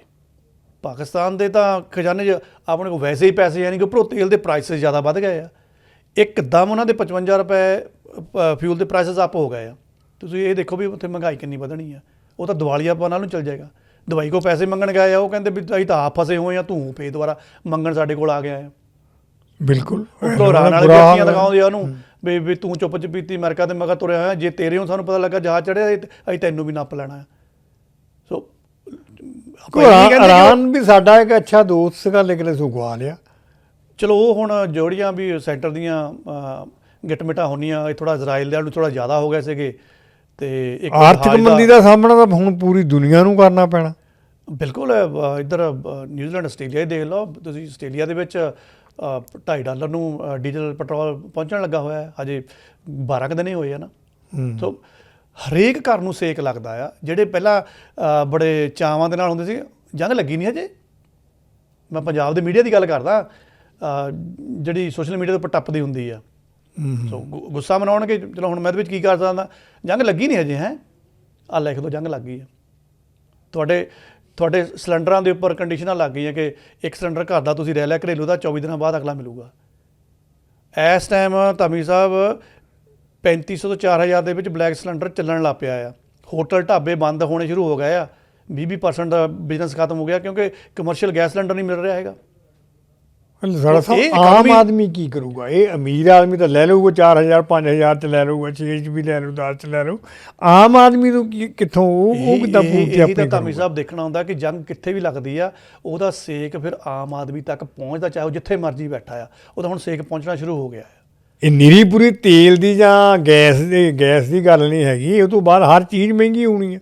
ਜਦੋਂ ਐਨਰਜੀ ਦਾ ਕ੍ਰਾਈਸਿਸ ਆਉਂਦਾ ਤਾਂ ਹਰ ਚੀਜ਼ ਮਹਿੰਗੀ ਹੋਣੀ ਹੈ, ਕਿਉਂਕਿ ਉਹ ਟਰਾਂਸਪੋਰਟੇਸ਼ਨ 'ਚੋਂ ਵਰਤਣ ਹੋਣਾ ਆ, ਉਹ ਭਾੜੇ ਸਾਰੇ ਵਧਣੇ ਆ, ਤਾਂ ਮੁਸ਼ਕਿਲ ਬਿਲਕੁਲ ਹਾਂ। ਇੱਕ ਤਾਂ ਹੁੰਦਾ ਕਿ ਉਹ ਚੀਜ਼ ਮਹਿੰਗੀ ਆ ਰਹੀ ਆ, ਇੱਥੇ ਤਾਂ ਹੁਣ ਸਮੱਸਿਆ ਇਹ ਹੋ ਗਈ ਆ ਕਿ ਉਹ ਮਹਿੰਗੀ ਵੀ ਆ, ਤੇ ਹੁਣ ਇਹ ਵੀ ਹੋ ਸਕਦਾ ਕਿ ਆਵੇ ਹੀ ਨਾ। ਚਲੋ ਇੰਡੀਆ ਵਾਲੇ ਮਾੜਾ ਮੋਟਾ ਸਰਵਾਈਵ ਕਰ ਲੈਣਗੇ, ਪਰ ਮਨੁੱਖਤਾ ਤਾਂ ਮਨੁੱਖਤਾ ਹੀ। ਅਸੀਂ ਇਹ ਥੋੜ੍ਹਾ ਕਹਾਂਗੇ ਉਹ ਪਾਕਿਸਤਾਨ ਵਾਲੇ ਤਾਂ ਹੀ ਸਾਡੇ ਹੁਣ ਦੁਸ਼ਮਣ ਹੈ। ਕੋਈ ਵੀ ਹੋਵੇ, ਉਹ ਤਾਂ ਸਾਰਿਆਂ ਦੇ ਸਾਰੇ ਇੱਕੋ ਜਿਹੇ। ਹਾਂਜੀ, ਦੁਖਦਾ ਹੀ ਆ ਨਾ, ਰੀਜ਼ਨ ਤਾਂ ਸਾਡਾ ਹੀ ਆ। ਬਿਲਕੁਲ। ਸੋ ਇਹ ਦੇਖਣਾ ਪਊਗਾ। 30% ਦਾ ਗੈਸ ਦੀ ਸਪਲਾਈ ਘਟ ਗਈ ਆ। ਸਰਕਾਰ ਤਾਂ ਕਹਿੰਦੀ ਆ ਕਿ ਘਬਰਾਉਣ ਦੀ ਲੋੜ ਨਹੀਂ ਹੈ, ਪਰ ਸਰਕਾਰ ਤਾਂ ਹਮੇਸ਼ਾ ਉੱਥੇ ਕਹਿੰਦੀ ਹੁੰਦੀ ਆ। ਲੋਕ ਤਾਂ ਘਬਰਾਏ ਹੋਏ ਨਾ, ਪੰਪਾਂ ਤੋਂ ਉੱਪਰ ਲਾਈਨਾਂ ਲੱਗਣ ਲੱਗ ਪਏ, ਉੱਪਰੋਂ ਖਾਲੀ ਆਪਣੀ ਵਾਢੀ ਦਾ ਸੀਜ਼ਨ ਹੈ, ਖਿਆਲੀ ਪਲਾਓ ਪਕਾਉਣਾ ਥੋੜ੍ਹਾ ਕੁਝ ਵੀ ਹੋਏ ਨਾ। ਬਿਲਕੁਲ। ਸੋ ਇਹ ਹੁਣ ਦੇਖਣਾ ਪੈਣਾ ਵੀ ਜਿੱਦਾਂ ਕਰੋਨਾ ਦੇ ਟਾਈਮ ਦੇ ਵਿੱਚ ਸਰਕਾਰ ਨੇ ਤੁਹਾਨੂੰ ਲੋਲੀਪੌਪ ਵੰਡਦੇ ਸੀਗੇ, ਕੋਈ ਨਹੀਂ ਸਾਡੇ ਪੂਰੇ ਪ੍ਰਬੰਧ ਆ। ਹੁਣ ਵੀ ਮਿਨਿਸਟਰੀ ਇਹੀ ਕਹਿੰਦੀ ਆ, ਘਬਰਾਓ ਨਾ, ਪੂਰੇ ਪ੍ਰਬੰਧ ਆ। ਪਰ ਲੋਕਾਂ 'ਚ ਬਹੁਤ ਉੜਕੂ ਆ ਜੀ। ਲੋਕਾਂ ਨੂੰ ਸੇਕ ਲੱਗ ਚੁੱਕਾ ਇਸ ਚੀਜ਼ ਦਾ। ਸ਼ੁਕਰੀਆ ਲਸਾੜਾ ਸਾਹਿਬ, ਤੁਸੀਂ ਬਹੁਤ ਵਧੀਆ ਢੰਗ ਦੇ ਨਾਲ ਸਾਰਾ ਕੁਝ ਦੱਸਿਆ। ਮਿਲਦੇ ਹਾਂ ਦੋਸਤੋ ਅਗਲੇ ਪ੍ਰੋਗਰਾਮ ਦੇ ਵਿੱਚ, ਕਿਉਂਕਿ ਟਾਈਮ ਜ਼ਿਆਦਾ ਹੋ ਗਿਆ। ਅਗਲੇ ਪ੍ਰੋਗਰਾਮ ਵਿੱਚ ਫਿਰ ਤੁਹਾਨੂੰ ਮਿਲਾਂਗੇ। ਸਾਰਿਆਂ ਨੂੰ ਸਤਿ ਸ਼੍ਰੀ ਅਕਾਲ ਜੀ। ਸਤਿ ਸ੍ਰੀ ਅਕਾਲ। ਤੇ ਜਾਂਦੇ ਜਾਂਦੇ ਇੱਕ ਗੁਜ਼ਾਰਿਸ਼ ਅਸੀਂ ਕੋਸ਼ਿਸ਼ ਕਰਦੇ ਹੁੰਦੇ ਹਾਂ ਕਿ ਜੀਓ ਪੋਲੀਟਿਕਸ ਦੇ ਉੱਪਰ ਇਹ ਨਿਰੋਲ ਪੰਜਾਬੀ ਦਾ ਜਿਹੜਾ ਅਸੀਂ ਪ੍ਰੋਗਰਾਮ ਕਰਦੇ ਹਾਂ ਵੀ ਇਹਦੇ ਵਿੱਚ ਬਿਲਕੁਲ ਜੋ ਤੱਥ ਨੇ ਉਹ ਗੱਲਾਂ ਕਰੀਏ, ਬਾਕੀ ਜੋ ਸੋਸ਼ਲ ਮੀਡੀਆ ਦੇ ਉੱਪਰ ਉੱਚਾ ਨੀਵਾਂ ਘੁੰਮਦਾ ਹੈ ਉਹ ਤੋਂ ਥੋੜ੍ਹਾ ਪਰੇ ਰਹੀਏ। ਅਤੇ ਤੁਸੀਂ ਵੀ ਆਪਣੇ ਸੁਝਾਅ ਦਿਓ ਅਤੇ ਦੱਸੋ ਸਾਨੂੰ ਅਸੀਂ ਹੋਰ ਇਹਦੇ ਵਿੱਚ ਕੀ ਬਿਹਤਰੀ ਕਰ ਸਕਦੇ ਹਾਂ। ਅਤੇ ਜਾਂਦੇ ਜਾਂਦੇ ਮੈਂ ਦੋ ਕੁ ਚੀਜ਼ਾਂ ਮੈਸੇਜ ਦੇ ਵਿੱਚ ਆਈਆਂ ਸੀਗੀਆਂ, ਕੰਪਿਊਟਰ ਮੂਹਰੇ ਖੋਲ੍ਹਿਆ ਹੋਇਆ, ਅਤੇ ਉਹਨਾਂ ਨੇ ਪੁੱਛਿਆ ਵੀ ਪਨ ਬੱਸ ਵਾਲੇ ਜਿਹੜੇ ਠੇਕੇ 'ਤੇ ਮੁਲਾਜ਼ਮ ਸੀਗੇ ਵੀ ਉਹਨਾਂ ਦੇ ਲਈ ਕੋਈ ਖਬਰ ਆਈ ਆ। ਬਿਲਕੁਲ ਉਹਨਾਂ ਦੇ ਲਈ ਵੀ ਖਬਰ ਆ ਗਈ ਆ। ਹਾਈ ਕੋਰਟ ਨੇ ਉਹਨਾਂ ਨੂੰ ਵੱਡੀ ਰਾਹਤ ਦੇ ਦਿੱਤੀ ਹੈ। ਧਾਮੀ ਸਾਹਿਬ ਜਲਦੀ ਜੀ ਮੈਂ ਦੱਸ ਦੇਣਾ, ਜ਼ਿਆਦਾ ਸਮਝ ਲੈਂਦਾ। ਉਹ ਕਹਿੰਦੇ ਆ ਵੀ ਪਨ ਬੱਸ ਵਾਲੇ ਜਿਹੜੇ ਠੇਕੇ ਦੇ ਉੱਪਰ ਮੁਲਾਜ਼ਮ ਸੀ, ਜਿਹੜੇ ਧਰਨਿਆਂ 'ਤੇ ਬਹਿੰਦੇ ਸੀਗੇ, ਵੀ ਸਾਨੂੰ ਵੀ ਕੋਈ ਤਨਖਾਹ ਦਾ ਹਿਸਾਬ ਰੱਖੋ, ਸਾਨੂੰ ਵੀ ਕੋਈ ਟਾਈਮ ਨਾਲ ਕੋਈ ਚੀਜ਼ ਮਿਲਣੀ ਚਾਹੀਦੀ ਹੈ, ਭੱਤੇ ਮਿਲਣੇ ਚਾਹੀਦੇ ਆ। ਹਾਈ ਕੋਰਟ ਨੇ ਕਿਹਾ ਕਿ ਰੋਡਵੇਜ਼ ਦੇ ਪੱਕੇ ਮੁਲਾਜ਼ਮਾਂ ਦੇ ਬਰਾਬਰ ਇਹਨਾਂ ਨੂੰ ਤਨਖਾਹ ਦਿਓ ਅਤੇ ਭੱਤੇ ਦਿਓ। ਉਹ ਵੱਖਰੀ ਗੱਲ ਹੈ ਕਿ ਹੁਣ ਇਕੁਅਲ ਵਰਕ ਅਤੇ ਇਕੁਅਲ ਪੇ ਲਾਗੂ ਹੁੰਦਾ ਕਿ ਨਹੀਂ ਹੁੰਦਾ, ਹੁੰਦਾ ਕਿ ਨਹੀਂ ਹੁੰਦਾ, ਖਜ਼ਾਨੇ 'ਚ ਪੈਸੇ ਹੈਗੇ ਆ ਕਿ ਨਹੀਂ ਹੈਗੇ। ਦੂਸਰੀ ਸਾਡੇ ਕੋਲ ਜਾਂਦੇ ਜਾਂਦੇ ਮੈਂ ਦੱਸਦਾ, ਕਿਸਾਨਾਂ ਦੇ ਉੱਪਰ ਆਈ ਆ ਡਾਟਾ ਆਇਆ, ਦੇਸ਼ ਦੇ 50% ਦੀ ਜਿਹੜੇ ਕਿਸਾਨਾਂ ਦੇ ਸਿਰ ਦੇ ਉੱਪਰ 33 ਲੱਖ ਕਰੋੜ ਦਾ ਕਰਜ਼ਾ ਆ। 33 ਲੱਖ ਕਰੋੜ ਦਾ ਸਾਡੇ ਦੇਸ਼ ਦੇ ਕਿਸਾਨਾਂ ਦੇ ਉੱਪਰ। ਪੰਜਾਬ ਤੀਜੇ ਨੰਬਰ 'ਤੇ ਆ। ਜੇ ਵਿਦੇਸ਼ੀ ਜਿਹੜੇ ਪੈਸੇ ਆ ਜਾਂਦੇ ਆ ਇਹਨਾਂ ਘਰਾਂ 'ਚ, ਜੇ ਹੁਣ ਜਿੱਦਾਂ ਦੇ ਹਾਲਾਤ ਬਣੇ ਹੋਏ ਆ, ਅਰਬ 'ਚ ਆਉਂਦੇ ਸੀ, ਅਮਰੀਕਾ 'ਚ ਆਉਂਦੇ ਸੀਗੇ ਜਾਂ ਇੰਗਲੈਂਡ, ਇਹਨਾਂ ਕੰਟਰੀਆਂ 'ਚੋਂ, ਹੁਣ ਜਿੱਦਾਂ ਦੇ ਹਾਲਾਤ ਹੋਏ ਉਹ ਪੈਸੇ ਵੀ ਰੁਕ ਜਾਣੇ ਆ। ਉਹ ਰੁਕ ਜਾਣਾ। ਪੰਜਾਬ ਦਾ ਕਿਸਾਨੀ ਸੰਕਟ ਦੇ ਵਿੱਚ ਆ ਸਕਦੀ ਆ। ਆਂਧਰਾ ਪ੍ਰਦੇਸ਼ ਅਤੇ ਕੇਰਲ ਸਭ ਤੋਂ ਜ਼ਿਆਦਾ ਕਰਜ਼ੇ ਵਾਲੇ ਸੂਬੇ ਆ। ਤੀਜੇ ਨੰਬਰ 'ਤੇ ਅਸੀਂ ਹੁੰਦੇ ਪੰਜਾਬ ਵਾਲੇ। ਆਂਧਰਾ ਪ੍ਰਦੇਸ਼ ਅਤੇ ਕੇਰਲ ਸਭ ਤੋਂ ਟੌਪ 'ਤੇ ਚਲੇ ਗਏ ਆ। ਸਭ ਤੋਂ ਘੱਟ ਕਰਜ਼ਾ ਕਿਹੜਾ ਆ? ਜਿੱਥੇ ਘੱਟ ਕਰਜ਼ਾ ਹੋਊਗਾ ਉਹ ਸੌਖਾ ਹੋਊਗਾ ਨਾ। ਨਾਗਾਲੈਂਡ, ਮੇਘਾਲਿਆ ਅਤੇ ਅਰੁਣਾਚਲ ਪ੍ਰਦੇਸ਼, ਇਹਨਾਂ ਕਿਸਾਨਾਂ ਦੇ ਉੱਪਰ ਸਭ ਤੋਂ ਘੱਟ ਖਰਚਾ ਆ। ਠੀਕ ਆ ਜੀ। ਉੱਪਰੋਂ ਮਿਡਲ ਈਸਟ ਜਿਹੜਾ ਤਣਾਅ ਚੱਲਦਾ ਪਿਆ ਆ, ਪੋਲਟਰੀ ਉਦਯੋਗ ਆ, ਜਿਹਦੀ ਪੰਜਾਬੀ ਮੀਡੀਆ 'ਚ ਚਰਚਾ ਹੀ ਹੈ ਨਹੀਂ ਗੀ, ਜਮਾਂ ਹੀ ਚਰਚਾ ਹੈ ਨਹੀਂ ਗੀ। ਪੋਲਟਰੀ ਉਦਯੋਗ ਦਾ ਕਹਿ ਲਓ ਕਿ ਧਰਨ ਪਈ ਹੋਈ ਆ। ਕਿਉਂ ਪਈ ਹੋਈ ਆ? 3.5 ਕਰੋੜ ਆਂਡੇ ਰਸਤੇ 'ਚ ਫਸ ਗਏ ਕੰਟੇਨਰਾਂ 'ਚ, ਕਿਉਂਕਿ ਅਸੀਂ ਬਰਾਮਦ ਕਰਨੇ ਹੁੰਦੇ ਆ ਪੱਛਮੀ ਏਸ਼ੀਆ ਦੇ ਵਿੱਚ। ਹੁਣ ਜਦੋਂ ਜਹਾਜ਼ ਜਾ ਨਹੀਂ ਰਹੇ ਹੈਗੇ, ਕਿੱਥੋਂ ਲੈ ਕੇ ਜਾਣ? ਉਹ ਰਸਤੇ 'ਚ ਫਸੇ ਹੋਏ ਆ। ਮੈਨੂੰ ਤਾਂ ਲੱਗਦਾ ਉਹ ਖਰਾਬ ਹੀ ਹੋਣਗੇ ਨਾ, ਫਿਰ ਉਹ ਤਾਂ ਸਿੱਟਣੇ ਹੀ ਪੈਣਗੇ। ਸੋ ਇਹਦਾ ਮਤਲਬ ਇਸ ਉਦਯੋਗ ਦਾ ਵੀ ਤਕਰੀਬਨ ਭੱਠਾ ਬੈਠ ਗਿਆ। ਲੇਕਿਨ ਸਾਡਾ ਮੀਡੀਆ 'ਚ ਇਹਦੀ ਕੋਈ ਖਬਰ ਨਹੀਂ, ਕਿਸੇ ਨੂੰ ਕੋਈ ਚਿੰਤਾ ਨਹੀਂ। ਇਹਨਾਂ ਨੂੰ ਮੁਆਵਜ਼ਾ ਕੌਣ ਦਊਗਾ? ਇਹਨਾਂ ਦੇ ਕਰਜ਼ੇ ਕੌਣ ਤਾਰੂਗਾ? ਹਵਾਈ ਉਡਾਨਾਂ ਦਾ ਵੀ ਧਾਮੀ ਸਾਹਿਬ ਥੋੜ੍ਹਾ ਲੰਮਾ ਹੋਣ ਡਿਆ ਆ। ਹਵਾਈ ਉਡਾਨਾਂ ਦਾ ਵੀ ਉਹਨਾਂ ਨੇ ਪੁੱਛਿਆ ਕਿ ਕੀ ਹੋ ਸਕਦਾ ਜੀ।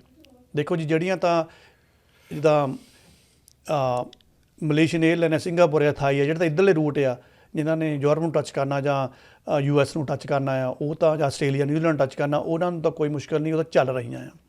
ਲੇਕਿਨ ਜਿਨ੍ਹਾਂ ਨੇ ਬਾਇਆ ਦੁਬਈ, ਦੋਹਾ, ਜਾਂ ਜਿਨ੍ਹਾਂ ਨੇ ਇਤਿਹਾਦ ਦੀ ਜਾਂ ਕਤਰ ਦੀ, ਐਮੀਰੇਟਸ ਦੀ ਟਿਕਟ ਲਈ ਹੋਈ, ਉਹਨਾਂ ਨੇ ਮਿਡਲ ਈਸਟ 'ਚੋਂ ਨਿਕਲ ਕੇ ਜਾਣਾ ਆ, ਉਹ ਆਪਣੀ ਟਿਕਟ ਦਾ ਹਿਸਾਬ ਦੇਖ ਲੈਣ। ਜੇ ਤੁਹਾਨੂੰ ਕਹਿ ਲਓ ਵੀ ਦਿੱਲੀ ਤੋਂ ਫਲਾਈਟ ਉੱਡਦੀ ਦਿਖਾ ਰਿਹਾ ਕਨਫਰਮ ਆਪਣੇ ਦੁਬਈ ਦੀ, ਲੇਕਿਨ ਮੋਹਰਿਓਂ ਫਲਾਈਟ ਕਨਫਰਮ ਨਹੀਂ ਹੈਗੀ, ਤਾਂ ਆਪਣੀ ਜਿਹੜੀ ਯਾਤਰਾ ਉੱਤੇ ਥੋੜ੍ਹਾ ਧਿਆਨ ਰੱਖਣ, ਉਹ ਨਾ ਲੈਣ।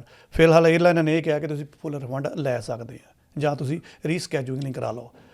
ਲੱਗਦਾ ਤਾਂ ਹੈ ਕਿ ਜੰਗ ਹੁਣ ਜਿੰਨਾ ਕੁ ਲੋਕਾਂ ਨੂੰ ਸੇਕ ਪਹੁੰਚ ਗਿਆ ਨਾ, ਜਿੰਨਾ ਕੁ ਅਮਰੀਕਾ 'ਚ ਵਿਰੋਧ ਉੱਠ ਗਿਆ, ਜਿੰਨੀ ਕੁ ਟੈਨਸ਼ਨ ਵੱਧ ਗਈ ਐਨਰਜੀ ਕ੍ਰਾਈਸਿਸ ਦੀ, ਇਹ ਮੈਨੂੰ ਲੱਗਦਾ ਕਿ ਹੋ ਜੂਗਾ ਲੱਗ ਇਹਦਾ ਕੁਝ ਹੱਲ ਹੋਣਾ ਚਾਹੀਦਾ, ਨਹੀਂ ਤਾਂ ਬਹੁਤ ਮੁਸ਼ਕਲ ਮਨੁੱਖਤਾ ਵਾਸਤੇ ਹੋ ਜਾਏਗੀ। ਅਦਰਵਾਈਜ਼ ਇੰਨੀ ਸਟ੍ਰੈਸ ਨਹੀਂ, ਫਿਰ ਉਹ ਇਹਦਾ ਹੱਲ ਜਿਹੜਾ ਕੁਛ ਨਾ ਕੁਛ ਜ਼ਰੂਰ ਨਿਕਲਣਾ ਚਾਹੀਦਾ ਜੀ। ਬਿਲਕੁਲ, ਧੰਨਵਾਦ ਕਰਦੇ ਦੋਸਤੋ। ਇਹਨਾਂ ਚੀਜ਼ਾਂ ਨਾਲ ਇਜਾਜ਼ਤ ਮੰਗਦੇ ਹਾਂ।